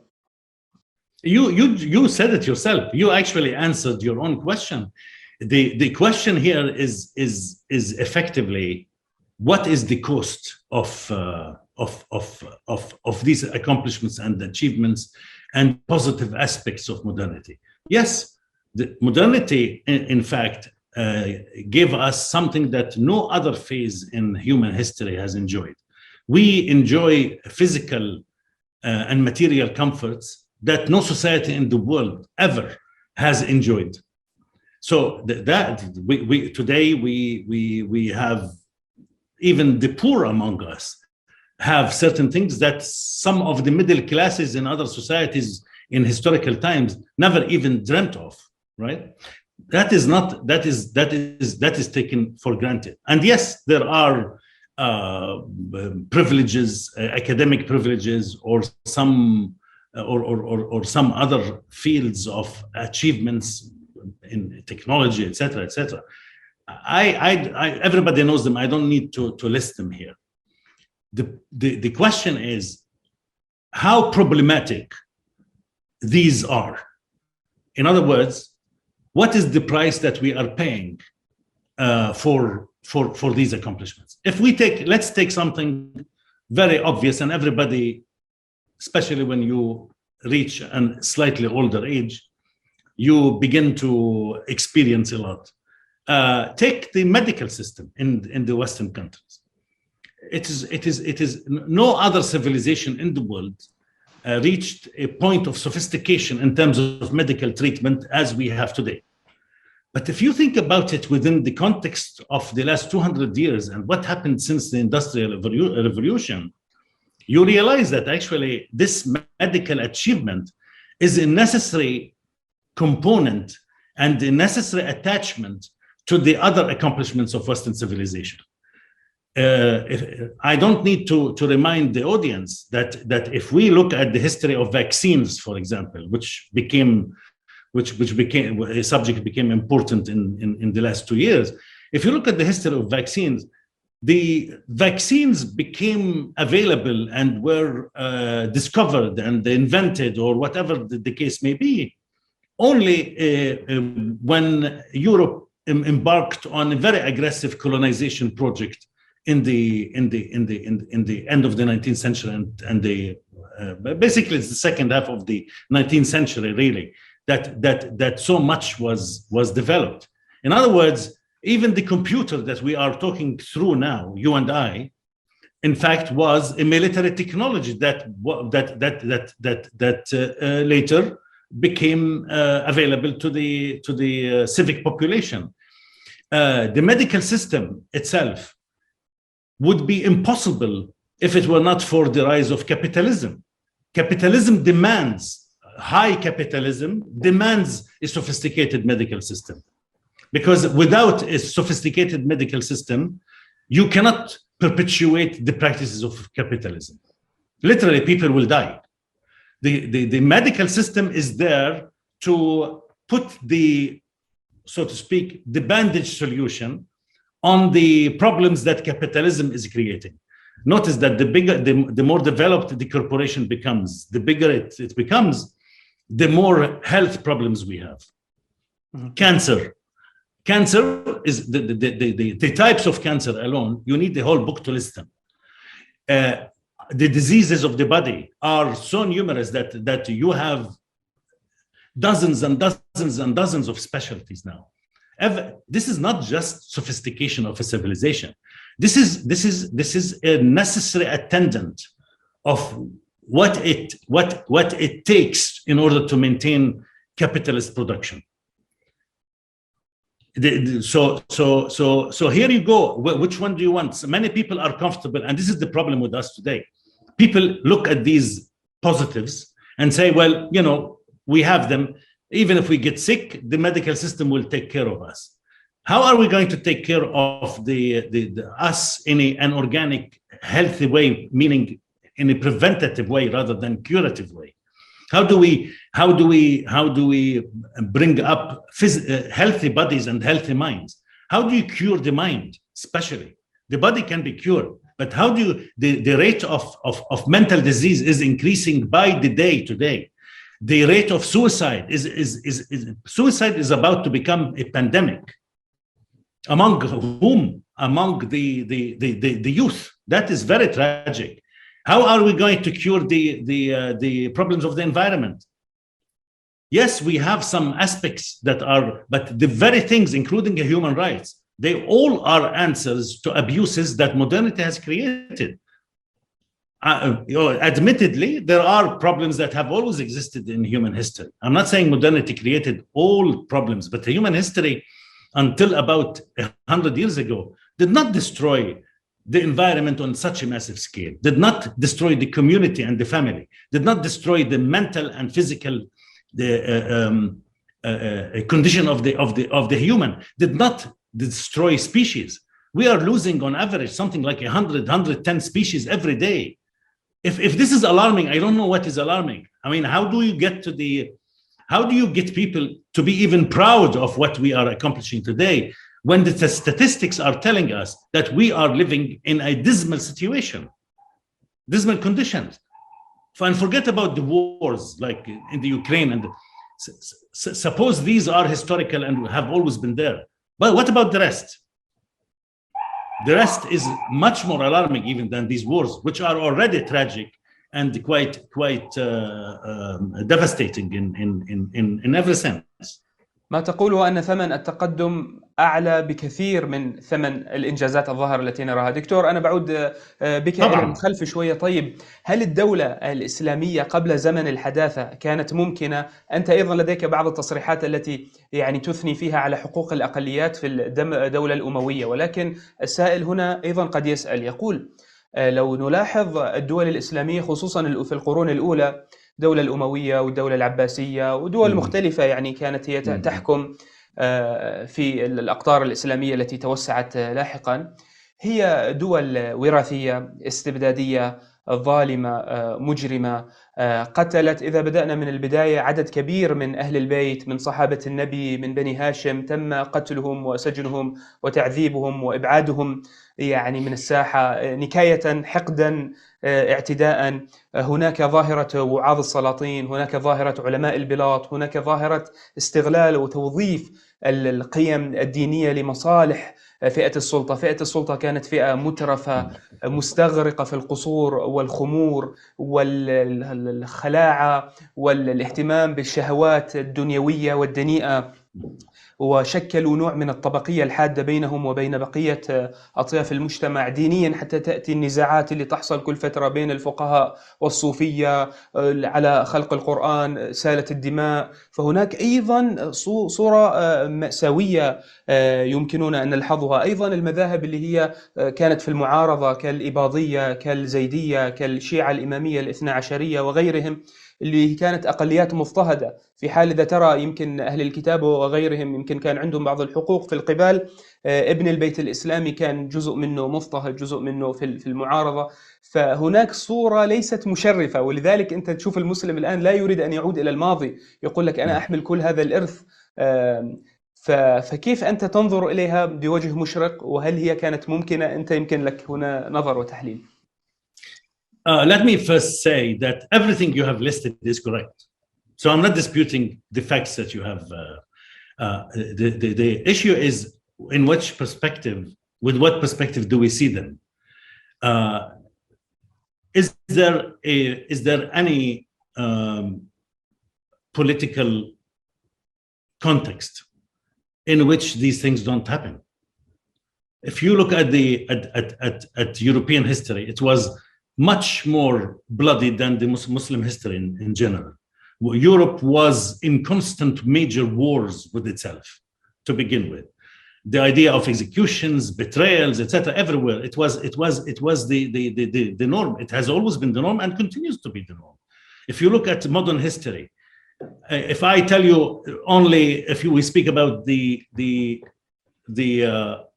20th century alone, it was more devastating and more destructive than any other century in the world by the agreement of every historian, or by all historians. Everybody agrees on this.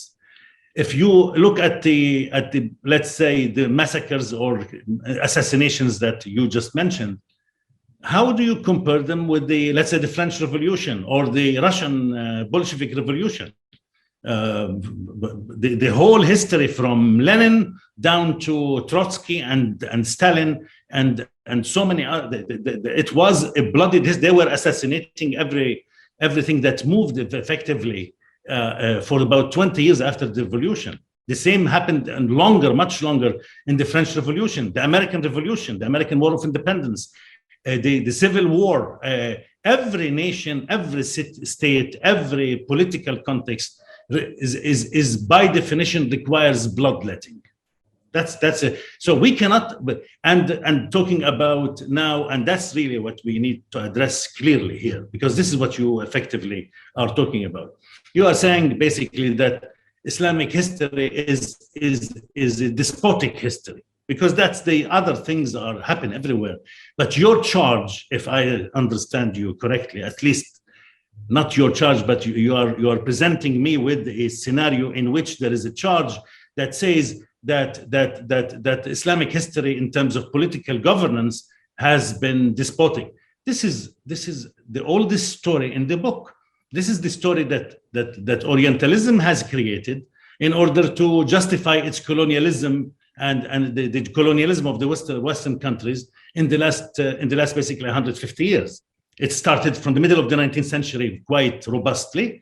In order, literally, there is nothing Orientalism that has said on the superstructural level, meaning the big ideas, that is not really geared at one point at the end of the line, is not geared to except to justify the colonialist project, and it continues to be so to some extent. The idea of Oriental despotism is I reject it totally, because if we are talking about certain Muslim rulers who were despotic as individual rulers, again, I will not disagree with this, but again, once you let the executive work in any country, there is always a chance that the executive will step overboard. It will exceed its limits. We've seen this in the liberal democracies all the time. I mean, if you think about the reign of Trump and what the political intelligence agencies are doing, whether assassinations or toppling governments and foreign governments, or I don't need to list these for you. I think any intelligent person who reads the news will know that these things happen every day. The dictatorships are in the middle of liberal democracies. Even the liberal democratic order is in constitutional crisis. If you know constitutional theory and constitutional law and the practice of constitutionalism in the last 100 years or so, you will know that the Euro-American system is suffering from serious crisis. All you need to do is just go and read the scholarship on it. I'm not claiming something that 100 other major constitutional lawyers are not saying. It's well known in that field. Some people, of course, argue against it. That's their right. But if the problem was not there, it would not have generated so much scholarship to point out to that problem. I don't think that the rule of law in the Muslim world in its history, and I have been doing this for 40 years, if you know the sources and you read the sources I have read, I think you are very likely to come out with the same conclusions. I don't think that the constitutional system of Islam was the way modern Muslims see it today. They have no idea, and I say this for the public to know, for the Muslim world to and I challenge anyone to come and debate this with me. If you know Islamic history, you know that the popular and general understanding of Islamic political history by modern Muslims is not worth a penny to me. They don't know that history well. In fact, modern Western scholarship, and including even some young Muslim scholars and historians, are coming up with different conclusions, and they are actually seeing the picture totally differently. These people should be trusted more because they are going to the historical sources, they are reading the historical sources and forming an opinion and forming views of the matter on the basis of what they read from those periods. Generally, the Muslim population nowadays, the Muslims nowadays, generally on the media, social media, and they know nothing about this. We are just beginning to explore this, and now that we know a little bit about it, what we see is a narrative that negates totally the narrative that Orientalism has. I said this before in public interviews, and I say it again. Before Muslims around the world, before they begin to confidently assert things about their history, at least a certain part of them, some group, needs to study Islamic history on their own terms, not as children of Europe, not as students of Orientalism. They need to do that work on their own, objectively, trying to understand that history without the malevolent effects of the colonialist legacy. What Muslims are doing today are really replicating what Europe taught them, and combined with something which I describe as a sense of inferiority. They need to get rid of this. دكتور خليني أسألك it's time for them to get rid of this. والبطش والقتل اللي كان يحصل في الدول الإسلامية فهو أقل بكثير مما يحصل اليوم في دول الحداثة، هذا شيء. وعلى الطرف الآخر التطور في الفن، التطور في الأدب، التطور في الموسيقى، نفس هذا الثراء وتطور التراث الكلامي والفقهي والصوفي والتفسيري لعلماء المسلمين، نفس المجتمعات اللي كانت فيها فسيفساء كبير يعني شرقا وغربا، نفس هذه المعطيات الحضارية التي نراها الآن، الفن، المعمار، الزخارف، هذه المساجد اللي مثلا فارس لها فنها، ويعني تركيا لها فنها، والمغرب له فنه، وماليزيا لها فنها، هذا كله يعكس شيء من الثراء والعمق الحضاري الضارب في الجذور. أنت هذا المشهد اللي تريد تقدمه وتريد تقول إنه هذا كان طاغي على مثلا أحداث كالظلم والدماء والاعتداء اللي هي لا تخلو منها حضارة، هكذا؟ Of course, but not only that, let me be clear. I agree with everything you said. All of these accomplishments in the Muslim civilizations are obviously there. Even we can see them today. All you have to do is just travel to these old cities, and you can see the legacies of these of this civilization. But that's not the entire story. The other story, which I put it in blunt terms, is that if we simply look at the Muslim governance until the 18th century, it has much to commend it as a rule of law, something which people runs against the popular conception of people, because it is a long legacy of Orientalism. But the fact of the matter is that there is nothing to support and validate the narrative of Oriental despotism, that narrative that assumes that everything political in Islamic history was nothing but despotic. This narrative needs to really go away. دكتور، في سؤال سأله بعض الباحثين وأنا أنقله هنا. طيب، في هذا السياق، في سياق الدولة المستحيلة في زمن الحداثة، نحن لدينا الظاهرة المعروفة وهي ظاهرة الإسلام السياسي سواء السني أو الشيعي، ولكن هنا السؤال بالتحديد عن نموذج إيران. وأنت ذكرت أمس الثورة التي حصلت قبل 4 عقود ونصف تقريبا. كيف تحلل وتقيم نموذج أو النموذج الذي حاولت الجمهورية الإسلامية الإيرانية تقديمه، سواء يعني بقيادة الخميني أو القادة الذين جاءوا، أو الفكرة التي قدموها سواء في النظرية أو في التطبيق؟ هل كان هناك نوع من محاولة خرق يعني أطر الحداثة وتقديم نموذج نوعا ما يكون مستقل، أو هو تماما لا، هو يعني دخلوا في الرحم المستحيل وتورطوا فيه، أو لا يعني هناك تحليل آخر؟ هل أنت تنظر إلى تجربة الإسلام السياسي الشيعي في إيران بشكل مختلف عن الإسلام السياسي الإسلامي بشكل العام؟ I think you hinted at that. One of the ways to put this briefly is to say that yes, the Iranian experiment is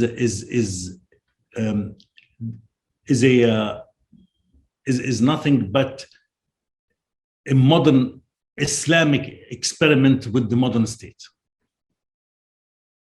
And that makes some things very complicated too, more complicated than probably a Western state that has been evolving over the last 400 years, because the modern state has now the age of about 400 years, at least. It started, I would say it started effectively in the 17th century. Iran is experimenting with something even more difficult. It wants to have an Islamic governance within the modern state. I mean, the Impossible State, in fact, the book, The Impossible State, might be one of the, perhaps the best suited to analyze the Iranian experience, or rather the Iranian experiment, is that it's impossible to claim to do Islamic governance together together with the modern state. Imagine, as many know, Khomeini himself, just months before he died, uttered something that politically is extremely significant. In fact, it sums up the entirety of the story. It says that if the state requires the abolition of one of the arkan of Islam, one of the pillars of Islam, and I think he named the jihad, the Hajj, sorry. So be it. In other words, the state overrides religion. So what's the difference between his state and the modern state? That's precisely what the modern state is. The modern state relegates religion to the private domain, hence the concept of secularism. But at least the modern state in the West has solved it in a radical way. It arrogated the lower status to religion, and in other words, left it to the private domain, and the public domain was totally conducted by is being conducted by the state as a secular system. What is happening in Iran becomes extremely complicated, because you are trying to, as in people say in English, you are trying to square the triangle. The triangle is a triangle and the square is a square. You cannot square a triangle. You cannot put religion as a primary priority, top priority within a modern state, because the modern state itself arose precisely in order to neutralize religion and put it as a secondary player, if not even behind secondary. Secondary is too much even to describe the situation. And so the Iranian experiment, by very simple logic, is an impossible experiment. خلينا نعمق السؤال أكثر دكتور. يعني كأنما تقول أنت أنه الدولة الحديثة المودرن ستيت هو، خلينا نشبهه ببيان متعفن ومتسخ من الداخل. فحينما يأتي ناس يريدون أن يطبقون مثلا الدولة الإسلامية كأنهم فقط ينظفون الظاهر، والحال أن البنيان كله هو بنيان مهترئ ومناقض لما تريد أن تقوم به. هكذا تريد أن تقول؟ Exactly. طيب، هنا السؤال الملح، إذا ما هو البديل؟ الدولة الحديثة بكل سلبياتها وبكل نموذجها المعرفي والفلسفي وآثارها. طيب، إذا كان هناك فئة إسلامية، هل أنت فكرت في شيء بديل؟ طيب، هل يمكن نحن أن نأتي ضمن هذه الإطارات الموجودة الآن في الدولة الحديثة، ولكن نحاول أن يعني نضع أولوية للقيم، للروحانيات، للمعنويات، للأخلاق، نراعي دور الأسرة، نعطي دور لحرية الفرد والمجتمع، ونحاول أن نوجد تناغما، أن لا تكون السلطة فيها نوع من القمع والاستبداد والسلطوية، وبالتالي نحن حكمنا بحكم إسلامي، ولكن حاولنا أن نخفف فيه من عبء الحداثة بالقدر الممكن. هل هذا حل معقول أو ماذا نفعل؟ يعني في النهاية أنت لابد أن تقدم حل. إذا تنتقد المسارين، فهل لديك مسار ثالث، أم هو لم يتشكل وقد يحتاج إلى تفكير حتى نصل إلى مرحلة؟ The solution, every solution must begin with a true diagnosis. a doctor, to heal a problem in the body, must understand first what the problem is. Once you understand what the problem is, it's easier to find a solution. If you don't understand the problem, there is no way to find a solution. It's an impossibility. I don't think that we have understood so far how things work, and we have not understood properly how things work. That modernity is leading us to such problems, whether it is in the West or the Muslim world. Modernity's problems are not just in the Islamic world; they are everywhere. I would first say that we need to create a new understanding of what modernity is, what the age we are living in is, and to look at it from a more critical perspective. We have not connected things together properly. Our education has not really reached the sufficiently high level to understand that everything we are doing is interconnected. We understand many things that are separate and segregated from each other. We study how the oceans, let's say, get destroyed, and what are the factors that are destroying certain areas of our planet, or some diseases, or such. But we don't connect everything we don't bring the physical and the non-physical together. We don't think, for example, that perhaps the problem is not just in the oceans and the way the corporation is doing things, and the way our industries and the way we raise cattle and food and grow food, etc.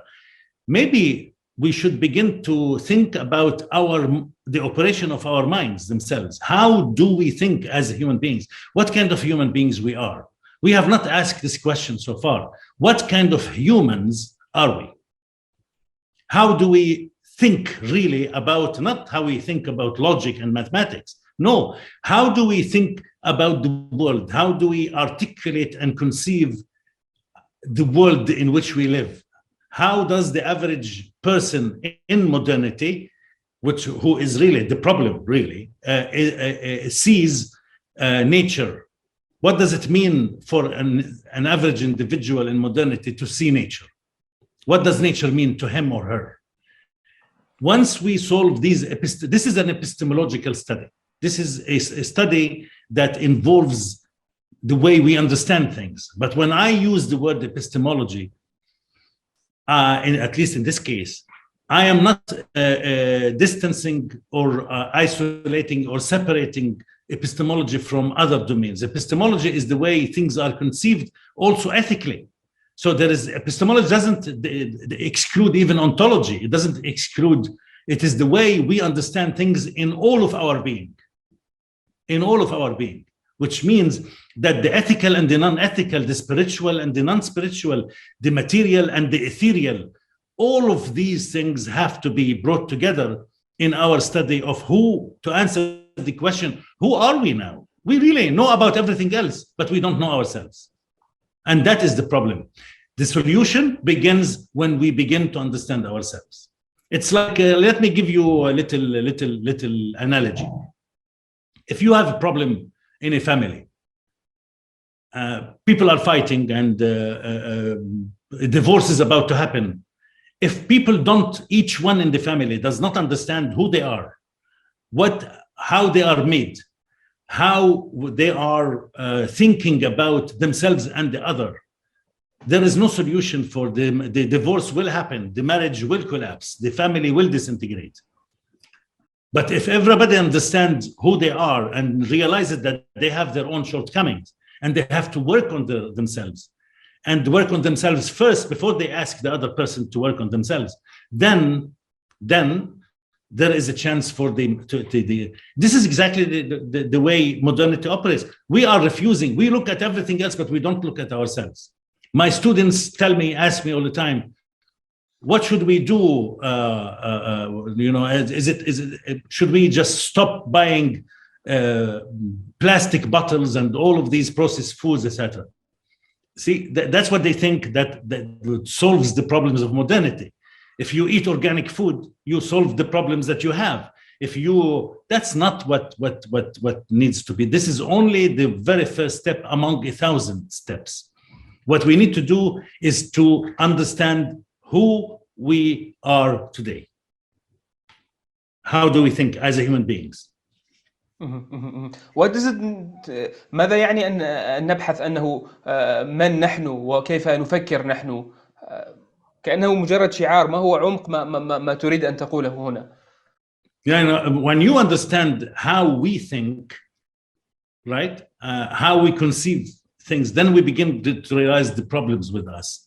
We are made today as, there's a whole field of study of subjectivity, of how we are made from the inside, both on the emotional and the intellectual levels. Our psychologies and rationalities and everything that we, when we just simply arise from a chair and go to the kitchen to get something, we are doing something that is important. It is not something that is, every step that you do in your life has a meaning. And if not, it doesn't have a meaning, it should have a meaning. The intentionality and self-awareness are extremely important. So we need to know how we think about the world, so we will understand why we are destroying it. Literally, I can tell you just from my students who are otherwise very intelligent, brilliant students, and who are well-read and very smart, they still think that essentially the problem of the world lies in governments, in corporations, in something other than themselves. It's somewhere else, but not in me. That is the attitude. I think that it is the CEO of a corporation who at one time was a student at a university, like these students. It's the reason why he or she are CEOs doing these things and taking such ugly decisions and poisoning the world, literally, is because they never were put in a situation to be aware of who they are. If they looked in the mirror and realized who they are, they wouldn't be doing what they are doing.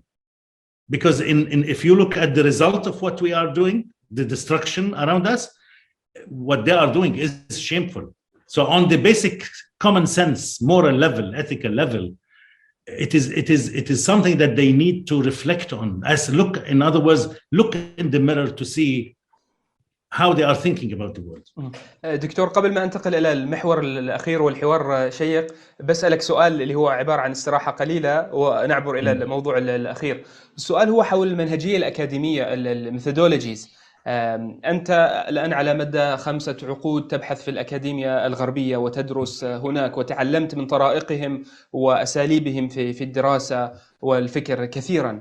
هنا هل تتحسر أو تندم على عدم حصولك على فرصة مثلا لكي تدرس في محاضر تقليدية مثلا في الأزهر أو القيروان أو الزيتونة أو قم أو النجف، اللي هي تدرس فيها الكتب التراثية سطر سطر وبطريقة معينة وضمن الأجواء الاجتماعية والأخلاقية المحيطة؟ هل تعتبر نفسك حرمت وهذا كان راح يشكل لك نظارة أخرى من النظر إلى الأمور؟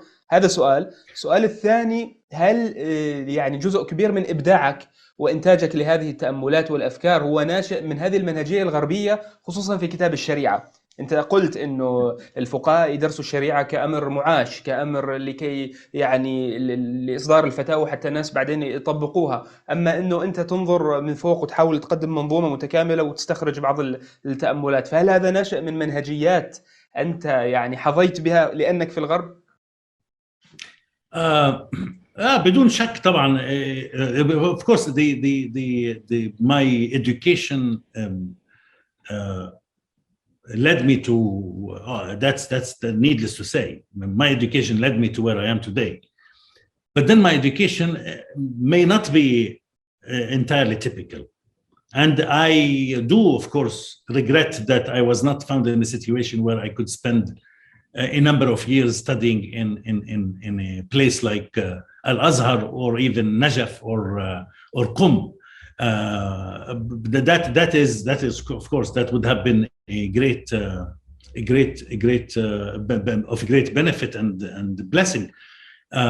But I did try all along, since the beginning of my career, I did try to emulate these courses of study without being there as much as I could. And this is probably where some of my part of my education is not typical, in the sense that it is not just limited to the study of Western texts. And in fact, I tried to combine, like when, as I mentioned earlier, I believe in this interview, when I tried to engage usul al-fiqh in the beginning, I realized that there are some issues that I could not understand properly. And then I realized also that the reason is because I was not trained as a logician.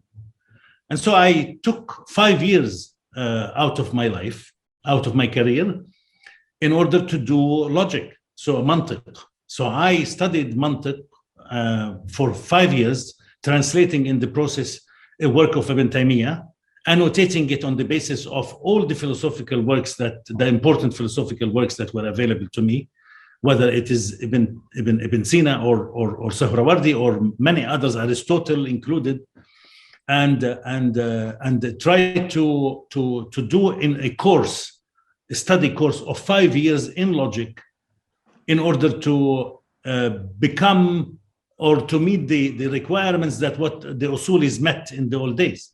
So when Amidi was writing his Ahkam, he did not write it there because he had already accomplished a lot in the realm of logic. And so I did this in Kalam, I did this in Lugha, I did this in Mantiq, I did this in Sufism, I did this in several Adab, I did this in several fields, focusing on certain works that would give me a very competent foundation in the study of the Sharia. So in this way, I mean, some others also do it. I'm not saying that I'm the only one who does it, but in my ماذا عن الاستفادة من المنهجيات الأكاديمية الغربية؟ هذا أظن نقطة هنا مهمة. Well, of course, it gave me a certain angle of criticism and critique. The Western Academy is well known for its critical apparatus. It has a concept of critique that arises from a certain history. Again, everything has its own history that I benefited from a lot. So I found myself, for example, siding and reading extensively with the kind of off-center schools, whether it is the Frankfurt School in critical theory, or several American and Canadian philosophical voices that strayed from the mainstream. Of course, the result of my work has been a combination of many things. Western and Eastern. It is not exclusively Western. It's not exclusively Islamic. It brings both together in the most robust of ways, I would say. دكتور، ماذا عن المعرفة الصوفية والعرفانية؟ البعض يتحدث أن كل مفكر، كل عالم لابد له من يعني رابطة خاصة بين العبد وربه حتى يحصل له نوع من الصفاء والنقاء الذي ينور ذهنه ويجعل عقله متقدا أكثر، بحيث تفاض عليه بعض الإلهامات، تشرق على قلبه بعض اللطائف، يلتفت إلى بعض الدقائق، وهذه ناتجة من يعني نوع من العلاقة الروحية بين الإنسان وربه. تؤمن بهذا النوع من المعرفة والتأمل أيضا؟ I think Sufism is on the whole, as was conceived and practiced in Muslim civilization between the 3rd and the 18th centuries, the 3rd or the 9th and the 13th, is not only a spiritual entity. It is spiritual in the most profound sense, no doubt. It, as I spoke about before, it was integral to the Sharia, rather than being oppositional or antithetical. And so, of course, the Sufism guaranteed the connection between the connection of man with the higher ethical entity. دكتور عفوا، أنا سؤالي هنا ليس عن التصوف، أنا سؤالي هنا في ضمن البريك. فأنت تحدثت عن استفادتك من المعرفة الشرقية والغربية معا، فأنا هنا سؤالي أنت كباحث، هل هذا نوع التأمل والتبصر الروحي هو جزء من الأدوات المعرفية اللي خذتها أنت في أثناء الكتابة؟ Of course, yes, absolutely. I was actually coming to this point. Sorry, after. No, not at all. After I'm making sure that I am not underestimating the spiritual dimension of Sufism, because it is a cosmology that is needed for every human being to. This is one form of cosmology that gives meaning to the subject. But to answer the latter question, is that Sufism is a methodology of research as well, to me, and I can tell you exactly when I now talk to you about in answering the question of how do we find a solution to modernity, I said that we need to understand the connection of everything with everything else. Everything is interconnected. This is a major idea of Sufism, as articulated in the most brilliant way by Ibn Arabi. So Ibn Arabi, in as a not as just a Sufi philosopher, but as a scholar and intellectual, Ibn Arabi provides us with a methodology of research that we direly need now, especially in this modern condition, late modern condition, which some people call postmodern. I don't think we are anywhere in postmodernity. We are in late modernity still.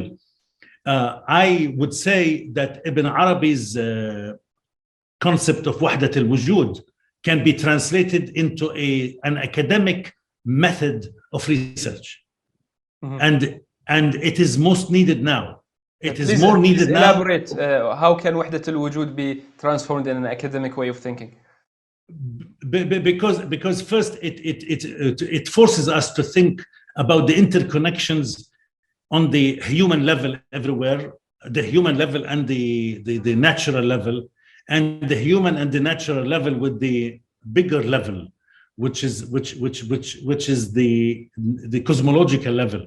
One of the problems of modernity is that it lost its cosmology. Its scientific cosmology is shouldn't be called a cosmology, because it would be a travesty and unfair even to the word cosmology.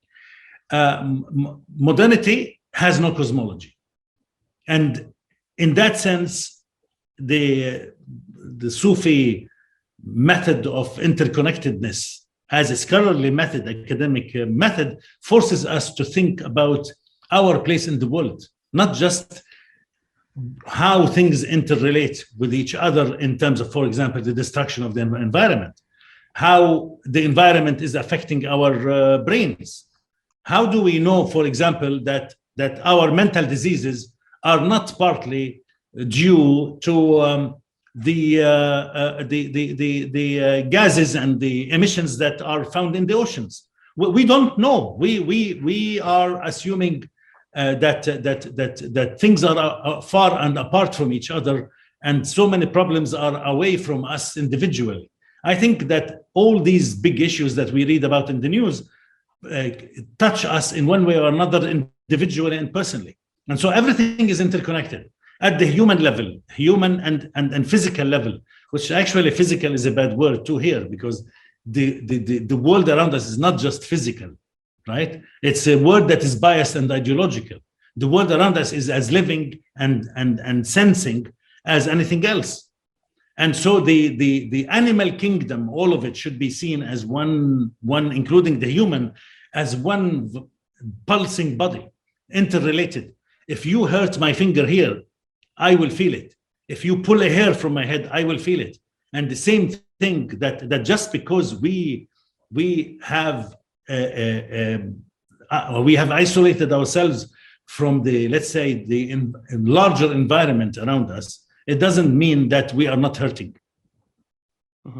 وفي اللغة القرآنية وإن من شيء إلا يسبح بحمده، وفي الشعر وفي كل شيء له آية تدل على أنه واحد، وفي العرفان لكل شيء ظاهر وباطن. يعني فهذه في الأدبيات. يعني أنا دكتور هنا أيضا سؤال ضمن هذه الفسحة اللي احنا ناخذها. لفتني في كتابك أنك منفتح على الثراء المذهبي المتنوع لدى المسلمين، فتنقل أحاديث من المذاهب السنية المختلفة، تنقل أحاديث عن الإمامية، لعله لم من الزيدية والأباضية لعله لم أجده، لكن لفتني أيضا في بحث الصلاة نقلت من الحر العاملي في وسائل الشيعة هذا الحديث أنه أفضل الناس من عشق العبادة وعانقها بقلبه وأحبها، أو شيء من هذا المضمون. هذا الثراء أيضا لعله مرتبط بالبعد العرفاني الذي يقدر الجهود المختلفة ويستفيد منها في بناء المنظومة الفكرية، صحيح؟ طبعا of course, unless I'm discussing a particular issue that pertains to a very specific context that requires, let's say, the legitimacy of a situation depending on particular hadith related by certain groups of people, then of course I am bound by the nature of to limit myself, let's say, to Sunni hadith. But when I am outside of these contexts, I attest to it as largely and as widely as possible. As I say, these are part of the tradition, and so every part of the tradition bears on the other parts. وهو أظن مسألة مهمة، تجاوز الطائفية والمذهبية والأحقاد والنزاعات، وإنما الاستفادة من النقاط المضيئة والإيجابية التي قد واحد يجدها في التراث على اتساع مذاهبه. هذه نقطة هامة، لأنه اللي يعيش داخل إطار المذاهب الحواجز سميكة، وأنت تعلم بهذا الأمر. هناك حواجز سميكة تمنع من الاستفادة المعرفية حتى، ولكن هذه الرؤية هي أظن نقطة مهمة أيضا ممكن تلفت لها. I agree with you, yes. دكتور، أيضا أنت فنان، هذه اللوحات اللي خلفك هي من رسوماتك، فما هو السر؟ تؤمن بالفن أيضا كنمط حياة، لوحات كثيرة، يعني أكيد تصرف شيء من وقتك على هذا الفن. Yeah, of course. To live life meaningfully, to live life fully, you need to find a way of expressing yourself in first. The first priority would be to do things that will benefit first yourself and your immediate family, and then once you do that, to benefit society at large. So it's an expanding circle, and to accomplish your presence in this life fully, you have to express yourself as fully as possible. So my scholarship is only because I trained myself to become a scholar that I could express my ideas in a way that contribute to the environment in which I live as much as possible. And I think that once any scholar, once they establish their career and they can afford their food and shelter and roof above their head, and they should begin to think about others and supporting them, the ones who are around them. And if they can do more, they expand the circle. So the best expression I know to do, so to speak, is scholarship. But then, of course, I have other ways of expressing myself. And one of the things that I've developed as a kind of an impulse in my soul and heart is painting. I never really studied painting professionally at all, never taken a single course in painting, or I just simply started painting on my own gradually. It took about 15-20 years to prepare myself. I was doing it in an amateur way, and still I do, but very amateur way in the beginning, until I reached this level. And so to me, I cannot live in an apartment that has, or in a house that has just 2 or 3 paintings. Painting is one of the meanings of my life. Any artistic form, I would have loved to play musical instruments. I do have a oud there behind the laptop. I have in another place, in the family place, I have a piano. I studied both, especially the piano. I tried, did not work in light of the commitments I have in my life. But there is no difference in many ways between these paintings and the books I write, because these paintings, almost all of them, if not all of them, are different representations of what I write. They are visual. What I write is intellectual, but they are the same exercise. If you study them, each one of them, you will find that each one has a theme that reflects something that I have either written in a book or given an interview or discussed in a serious conversation with a friend or a colleague. يعني لكل لوحة قصة عميقة وباطنية في النفس ومشاعرها وفي الفكر وأعماق. Absolutely. And if not at that level, some of them, very few of them, represent certain experiences of my life.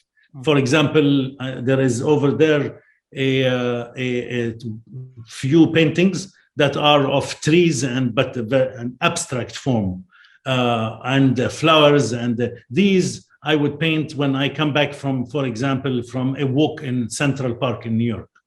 So that this I would be so overwhelmed by the beauty of the trees and nature there that I would pull out my brush and canvas and start to paint. Over there are two paintings that describe a construction site in which people died. That's a tragic event in a construction site. Again, this is a depiction of one or two of my experiences in my youth. Great and very interesting. أنا بسألك بعض الأسئلة أرجو الاختصار حتى نستطيع أن نتحدث ولو شيئا قليلا في الختام عن الاستشراق. طيب، وجدت مدحا وثناء في بعض كتبك لراني جينون أو عبد الواحد يحيى بين قوسين كما سمى نفسه مؤخرا. يعني لماذا أعجبت به؟ هل لأنه يعني وجدت أنه ينتقد ويحفر في يعني نقد الحداثة عميقا ثم يقدم الروحانية والمعنوية الإسلامية بشكل رائع؟ هذا اللي وجدته فيه أو لا عندك له مقاربة أخرى ولذلك أنت تثني عليه؟ There are two reasons why I studied Guinon and included him in a chapter in the book Restating Orientalism, قصور الاستشراق.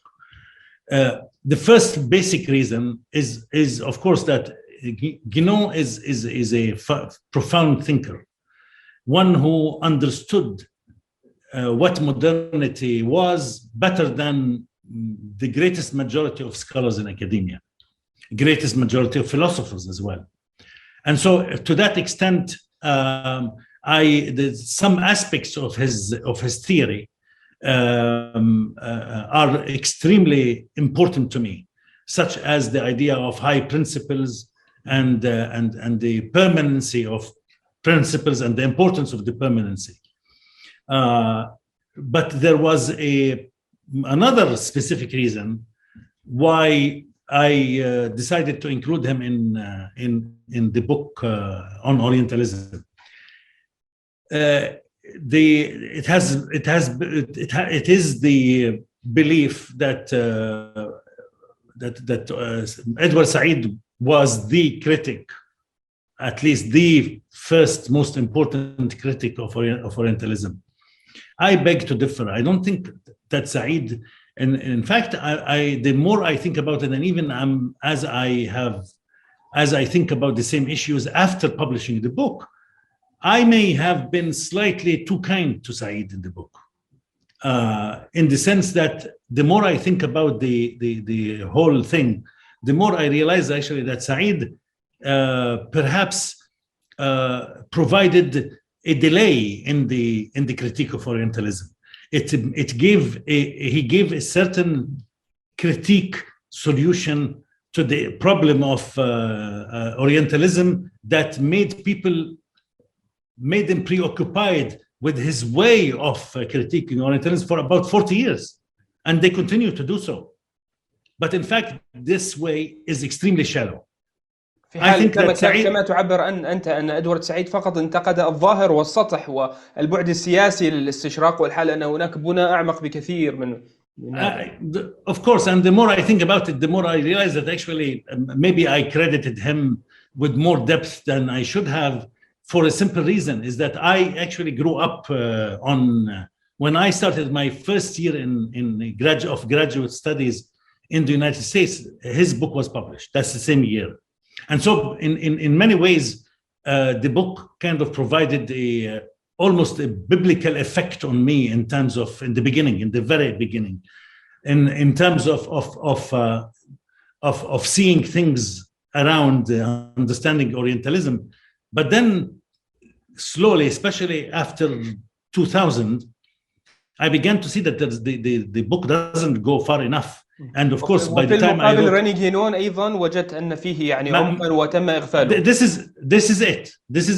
Is that René Guénon wrote a couple of books in the 1920s, which are far more advanced than Said's work, but nobody paid attention to him.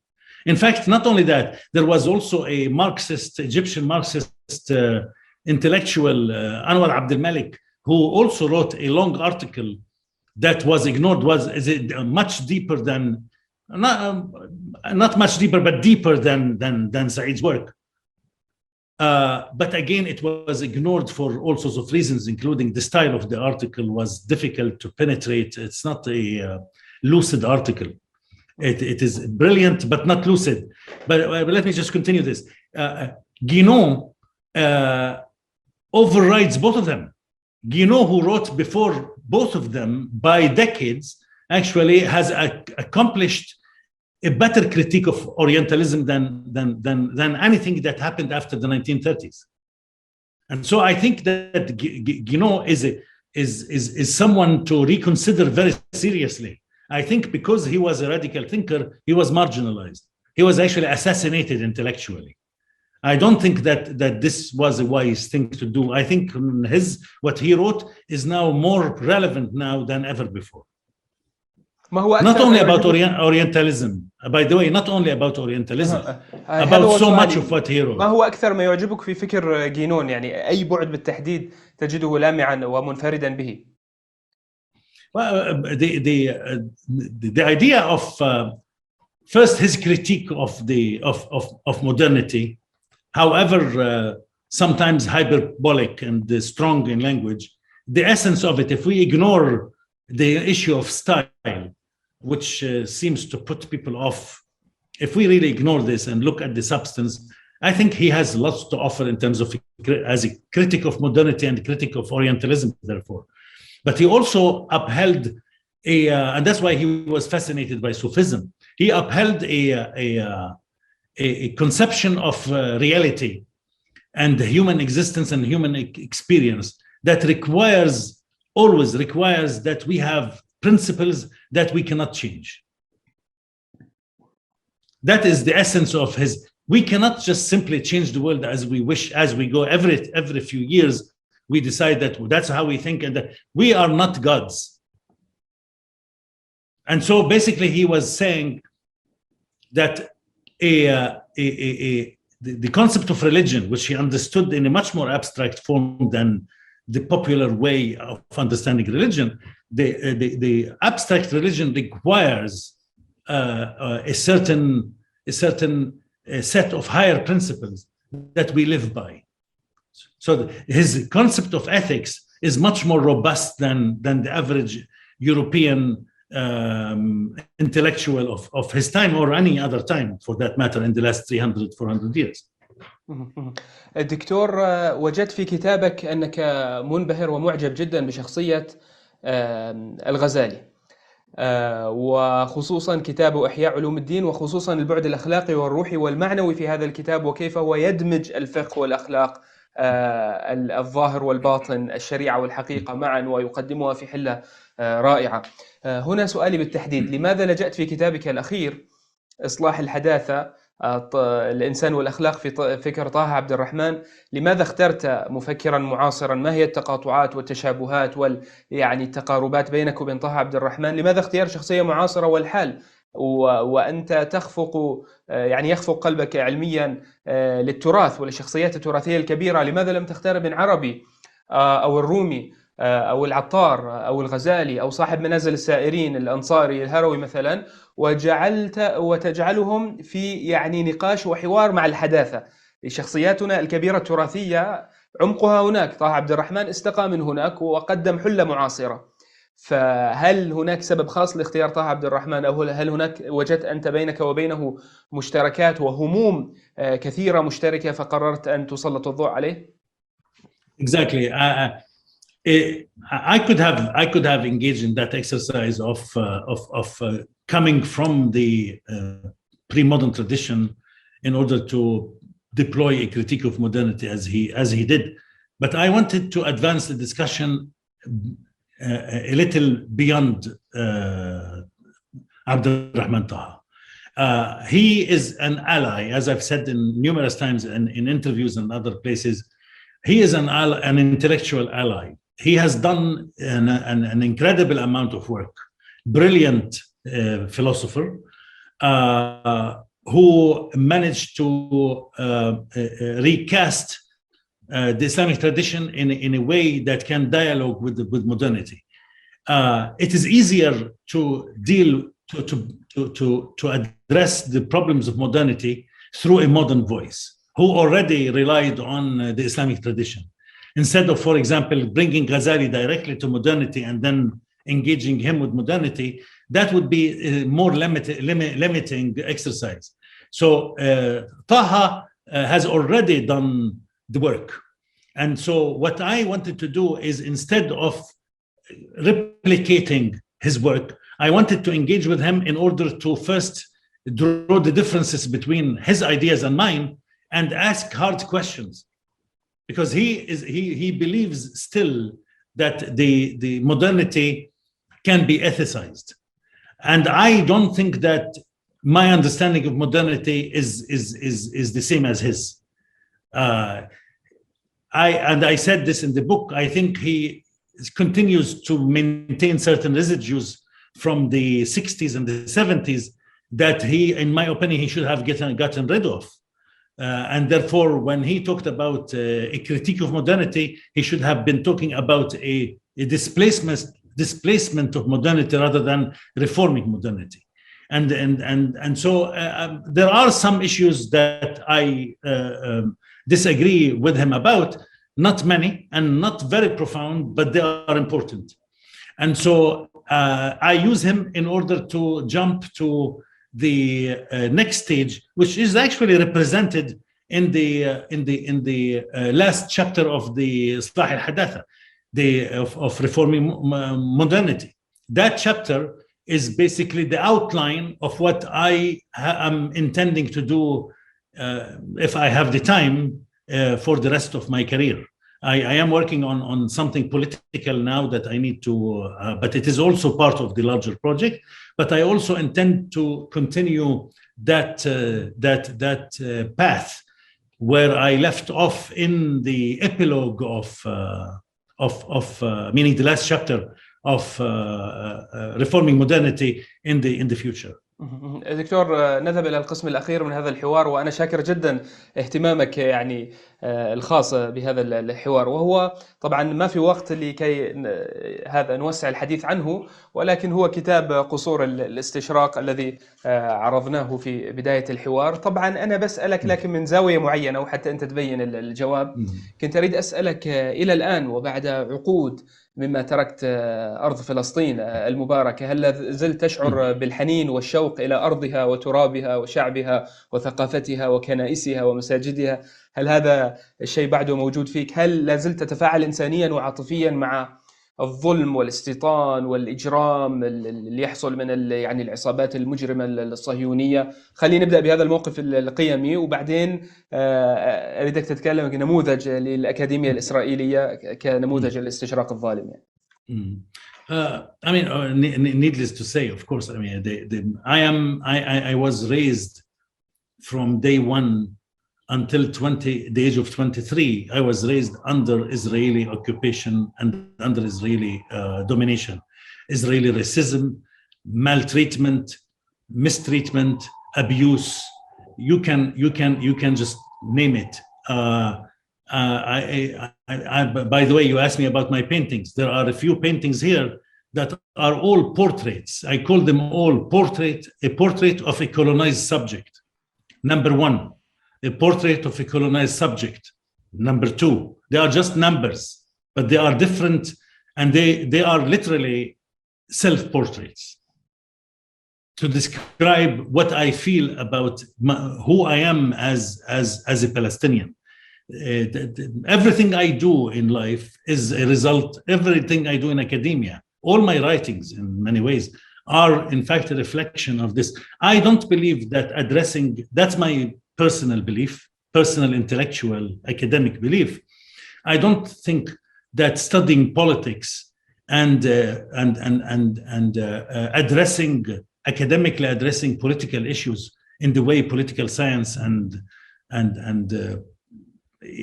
political action is studied is my interest. I think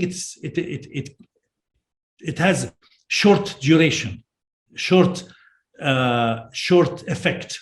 You study it, and in 10 years things change, and this scholarship تصريحات يومية مستهلكة ولا يعني exactly لا استدامة لها. Politics, and let me be a little blunt. Politics, the study of politics as politics at that first level on the surface is a very shallow enterprise. I don't believe in it. I don't think it is. I think that one should ask hard questions about the foundations of our knowledge and the way we see the world. I've always believed this. And when I studied the Sharia, I immediately brought the Sharia to bear on such questions. And so look at where my project took me. It took me from a historical study of the Sharia into a critique of modernity. This is not a coincidence, because the critique of modernity pertains to the very idea of being colonized. So there is an immediate connection here, speaking about the unity of the human experience. There is an immediate connection between my experience as under Israeli colonialism and writing on as a critic of modernity. You see? دكتور، إذن هنا أيضا الاستشراق. أنت طبعا تذهب في هذا البحث بعمق وحفر أكثر بكثير مما طرقه أدوارد سعيد، وتقول، وأنا هنا أستذكر أدبيات المسيري، وجيد لو تذكر إذا عندك رأي أو تعليق عن المسيري وبومان في نقدهم للحداثة. المسيري يقول ليس هناك فقط خلاعة سلوكية أو ظاهرية مثلا في الأفلام وكذا، لا، هذا هو الظاهر، أما هذا يعكس بنية عميقة من الخلاعة المعرفية التي لابد أن نذهب، أو الإباحية ليست هي ظاهر، هناك إباحية في المعرفة تنشأ منها على السطح هذه الإباحية التي نراها في التلفزيونات ومشاكل. طيب، هنا أيضا في الاستشراق أنت تقول هذا الحقل المتنامي منذ 200 سنة في الأكاديمية الغربية في الجامعات المرموقة الآن.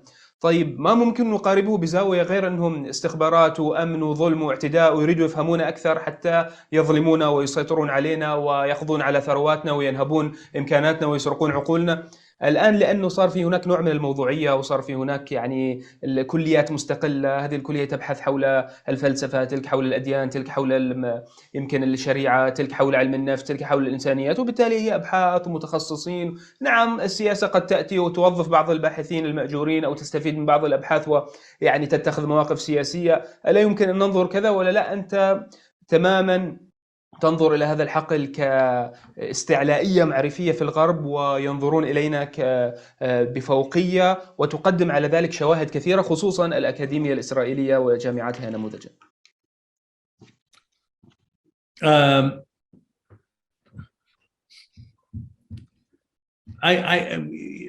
Absolutely.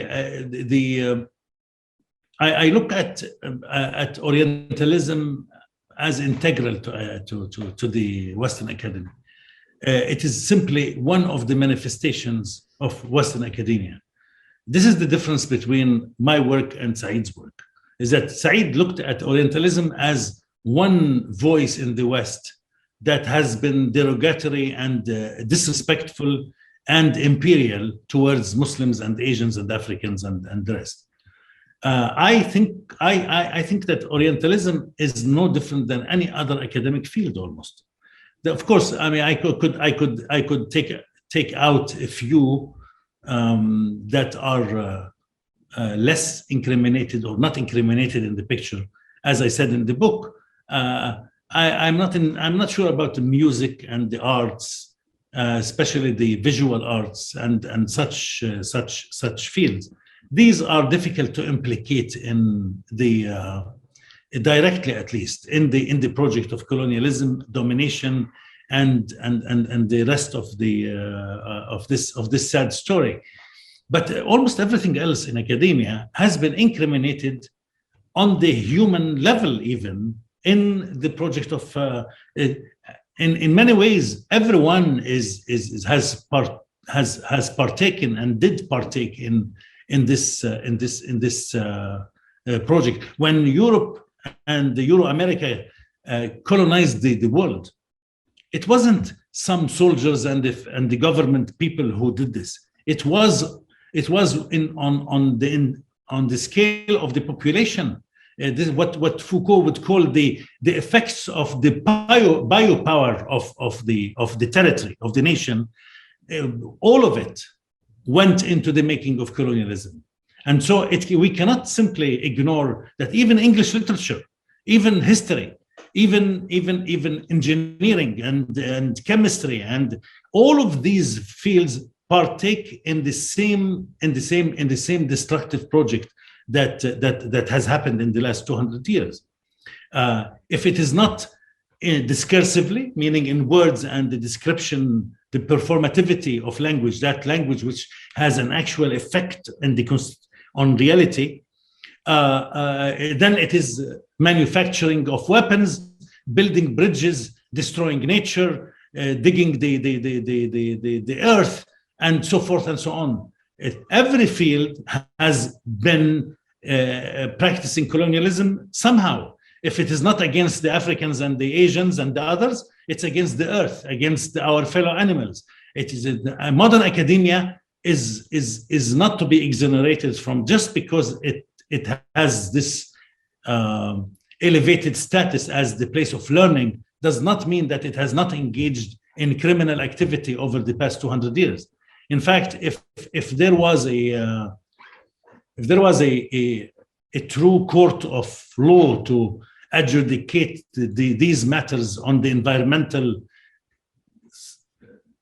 global, macroscopic level, I think academia should be taken to the court, and it should be put on trial. وأبرز نموذج على ذلك الأمثلة اللي تقدمها والأرقام والشواهد من الأكاديمية الإسرائيلية وما تفعله، صحيح؟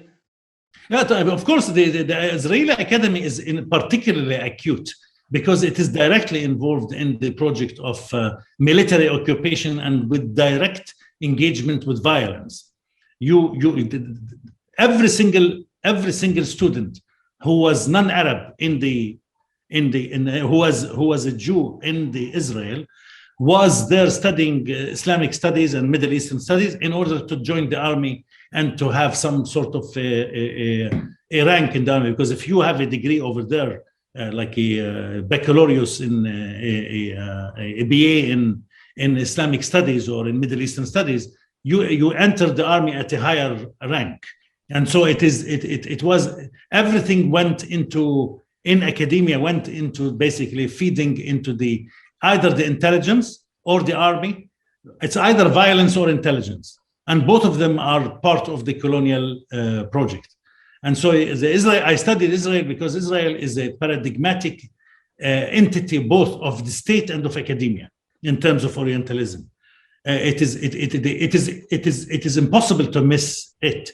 Here in Western academia, things are covered up with multiple layers. So sometimes it's not easy to see the relevance of, for example, the medical profession. If you think about the medical schools and the medical profession, is sometimes people think, oh, well, these are a bunch of doctors. They are there to cure people. They are good, noble persons who do good in society. They cure people. What do you want more? This is major nobility, form of nobility. Well, the fact of the matter is that in every state in the world, but especially in Israel, the medical profession is directly entangled and involved in the torturing of Palestinian prisoners. They are there, the doctors are there just to make sure that when Amnesty International inspects the body of the prisoners, they don't show the signs of torture, or to prevent the death of the prisoner, to see the maximal point at which he can tolerate or she can tolerate torture. This is the medical schools in Israel. And so we cannot exonerate anything in academia at this extreme level or at the basic level. Just because it is basic and hidden doesn't mean that the damage is not being, the harm is not being emitted from these institutions. دكتور، اخترت لك فقرة وأنت تعالج فيها هنا كلاما حول الشريعة ونقد الحداثة والاستشراق، ولكن من زاوية اللغة. أنت تقول في اللغة ودور اللغة في تشكيل المعاني والدلالات من خلال نحت المصطلحات، مثلا مصطلح الإصلاح أو الدولة أو القانون، reform, state, law إلى آخره. تقول إن نطاقا مذهلا من اللغة مشبع أيديولوجيا بحمولة مرهقة من المعاني المرموزة، ومثال ذلك مصطلح الإصلاح، وهو المصطلح المعياري المختار لوصف التحولات التشريعية التي أجريت في العالم الإسلامي تحت تأثير الهيمنة الأوروبية المباشرة وغير المباشرة، إذ هو مصطلح يفصح عن موقف سياسي وأيديولوجي مفصل بعناية، ويفترض بالضرورة أن ثمة عيوبا في الشريعة تحتاج للتصحيح والتحديث. سؤالي إنه اللغة والمصطلح وكيف يعطي دلالات معينة، نحن في زمننا هذا قد نفهم منه شيء لكن هو أصلا معناه آخر، وهذه لعبة كاملة يعني. Of course. I mean, this is when I teach the graduate seminars here. In my graduate seminars, we always read the Islamic texts themselves directly. We don't read translations. We don't read even secondary scholarship. I want students to gain knowledge with the direct confrontation, direct engagement with the traditional texts themselves. So in Sufism, we read the Sufi masters until about the 14th century. That's it. If in Sharia, we read again the main or the most important works of Sharia written until the 16th, 17th century. And the first thing we do is we dwell on in the class, we dwell on concepts, because the only way we can get into that world is through language, through the words that these people wrote. There is no other way. We don't have a vision of how they lived other than the cities and the architecture. Even these would not make sense to us unless we read the documents that came from these places. Imagine if I were to go to an old Muslim city without knowing anything about what a waqf was, right? So I know about the waqf because of the books, not because of the buildings. The buildings themselves don't tell me anything about the waqf. All I see is a building, a mosque, and the complex of buildings around it. And I would think, okay, there were some people living there, but I don't know exactly how things function unless I know what a waqf is. So when I understand the complexity of the waqf, this called charitable deed, or deed of charitable foundation, endowment, which is the basis of all universities in the world today, I have to stop at every letter, every word. Each word is to be understood not the way we understand it and interpret it today. We need to understand how these words were used and meant by the authors themselves.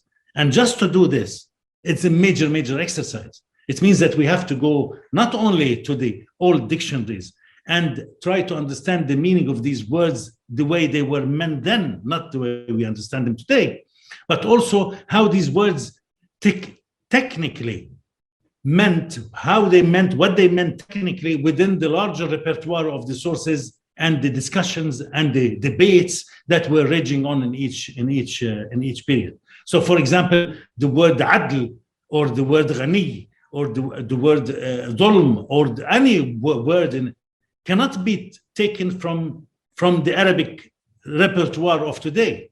Like, for example, if I ask, generally speaking, if I ask an average educated Arab, what does the word ghani mean? What does it mean? A person who has too much money. Exactly. But that is not how it was meant until the 17th century.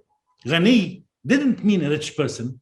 It meant simply one who is self-sufficient, one who can feed his family or her family, one who has a roof above his head with his family, one who can clothe themselves and have like reasonable amount of comfort. إنسان مستغن عن عطاء الآخرين هكذا. Exactly. This is what. But in recent modern translations, even scholars who know supposedly the Islamic tradition, I don't want to name names, but who translated Ghani as rich people.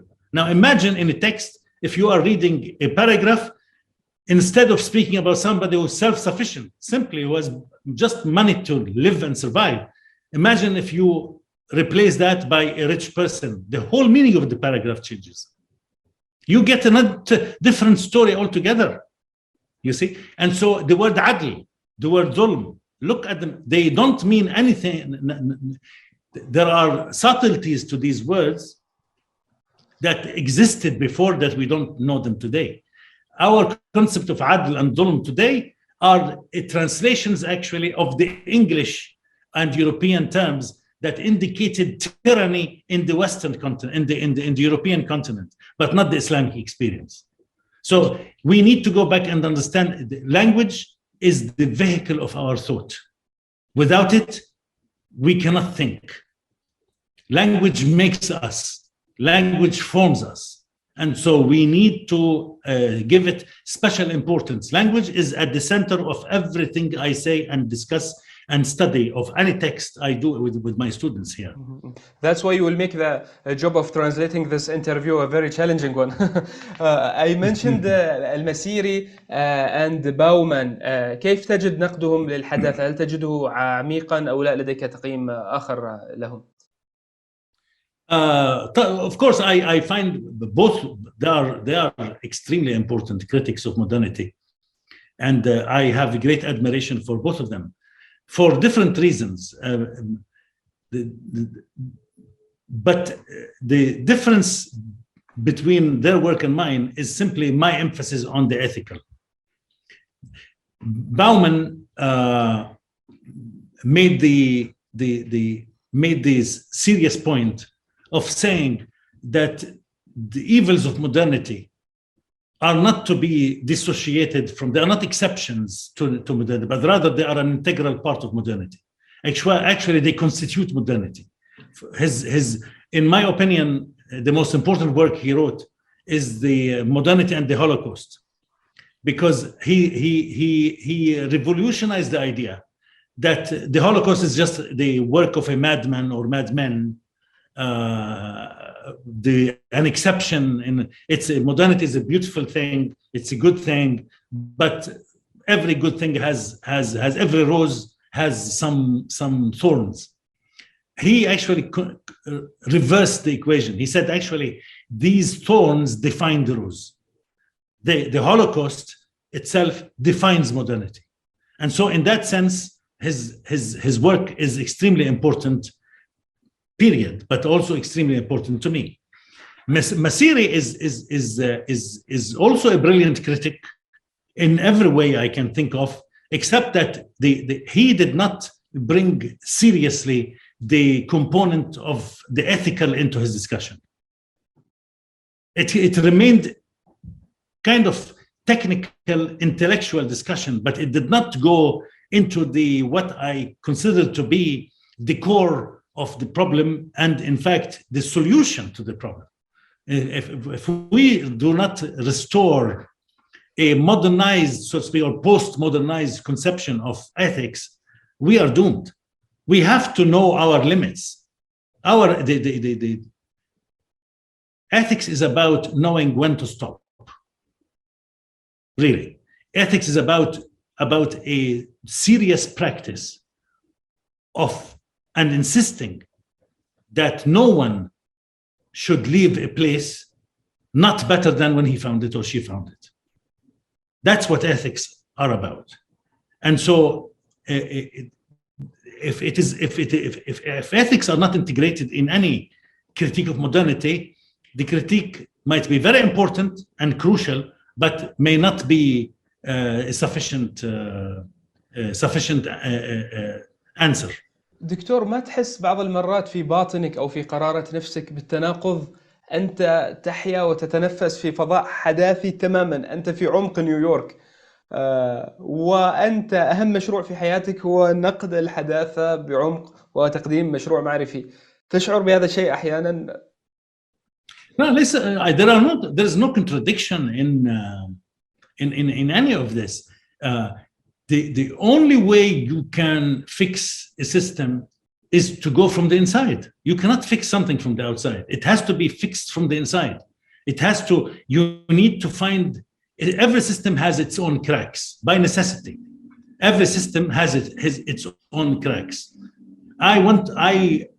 I am navigating really, my path has always been in between the cracks. And I think that a voice has to emerge from the cracks in order to widen the crack and make the rock split. That's the only way to do it. I cannot, if I were to do it from the outside, nobody will listen because I'm an outsider. You need to be inside. You need to have students. You need to have colleagues. You need to write books within a system. It is a slow process. It is a difficult process, but there is no other way. So I'm actually I came to Colombia from McGill precisely if you call this a contradiction, then I came to Colombia in order to exaggerate and make the contradiction even greater. Because I came to Colombia because I wanted to be in the middle of it, really. And that is where one can do things most effectively. ما هي مشاريعك الفكرية الحالية أو المستقبلية التي سترى النور والتي أنت الآن تعمل عليها؟ I am in the middle of writing a book on Islamic constitutional practices and theory. How did Muslims govern themselves over the centuries before colonialism, before the 19th, and even a little before the maybe 18th? How did they govern themselves constitutionally speaking? I'm not talking about practices of the law and how the courts worked, etc. I am saying is how I'm speaking about how the Islamic system envisioned the arrangement of its powers as to create a totalistic way of governance. So today we have the legislative, judiciary, and the executive. We talk about these. There's of course another branch which people don't talk about often, but it is a branch. But I'm trying to see how did Muslims do their constitutional business, so to speak, in some terms. So all we know now is this Western concept of constitutionalism, the ones I just spoke about, separation of powers, etc., etc. So we need to dig the archive of the Islamic past in order to figure out what kind of constitutional arrangement Muslims have, and this is the purpose of this book. So far, as I said, I'm in kind of probably in the middle of it, but I wouldn't know really if it's exactly middle or not, because I don't know how much I will cover. It may turn out to be 1/3 rather than a middle, but I am working on it. And the next project after this, inshallah, is dealing with coming back to the issue of who are we and what we should become in light of the critique of modernity I have been trying to outline here and elsewhere. This is a philosophical project, and it might take a particular angle, but that's the idea. To continue the 3-4 books that I have already published, the last 3-4 books I have published. في ختام هذا الحوار الشيق والعميق والطويل الذي أضأت فيه على مجموعة من تأملاتك من الدولة المستحيلة إلى نقد الحداثة إلى قصور الاستشراق إلى الشريعة وآفاقها إلى الاعتزاز بهذه الهوية الإسلامية الغنية والعظيمة الممتدة عبر التاريخ المستمرة إلى يومنا الحاضر. إذا كان عندك كلمة أخيرة أو يعني نقطة تريد تتمم فيها هذا البحث الطويل، وأيضا يمكن عندك نصيحة لطلاب العلم وطلاب الشريعة الإسلامية، الشباب مثلي اللي هم الآن في بداية طريقهم وفي بداية تبحرهم يمكن عندك شيء مهم تشوف أنه لازم تنصحنا فيه، متعلق يمكن بالاعتزاز بهذه الهوية أكثر، أو محاولة سبر أغوار معينة فيها لم تطرق بعد. أنت الآن جالس تكشف بعض الأبعاد، ولكن فإذا عندك أي شيء تفضل. Briefly, I would say that the young, promising generation or generations that are coming up in the Muslim world today should take their history seriously and should begin to think about how to write history in their own terms and not simply follow what they have learned from others.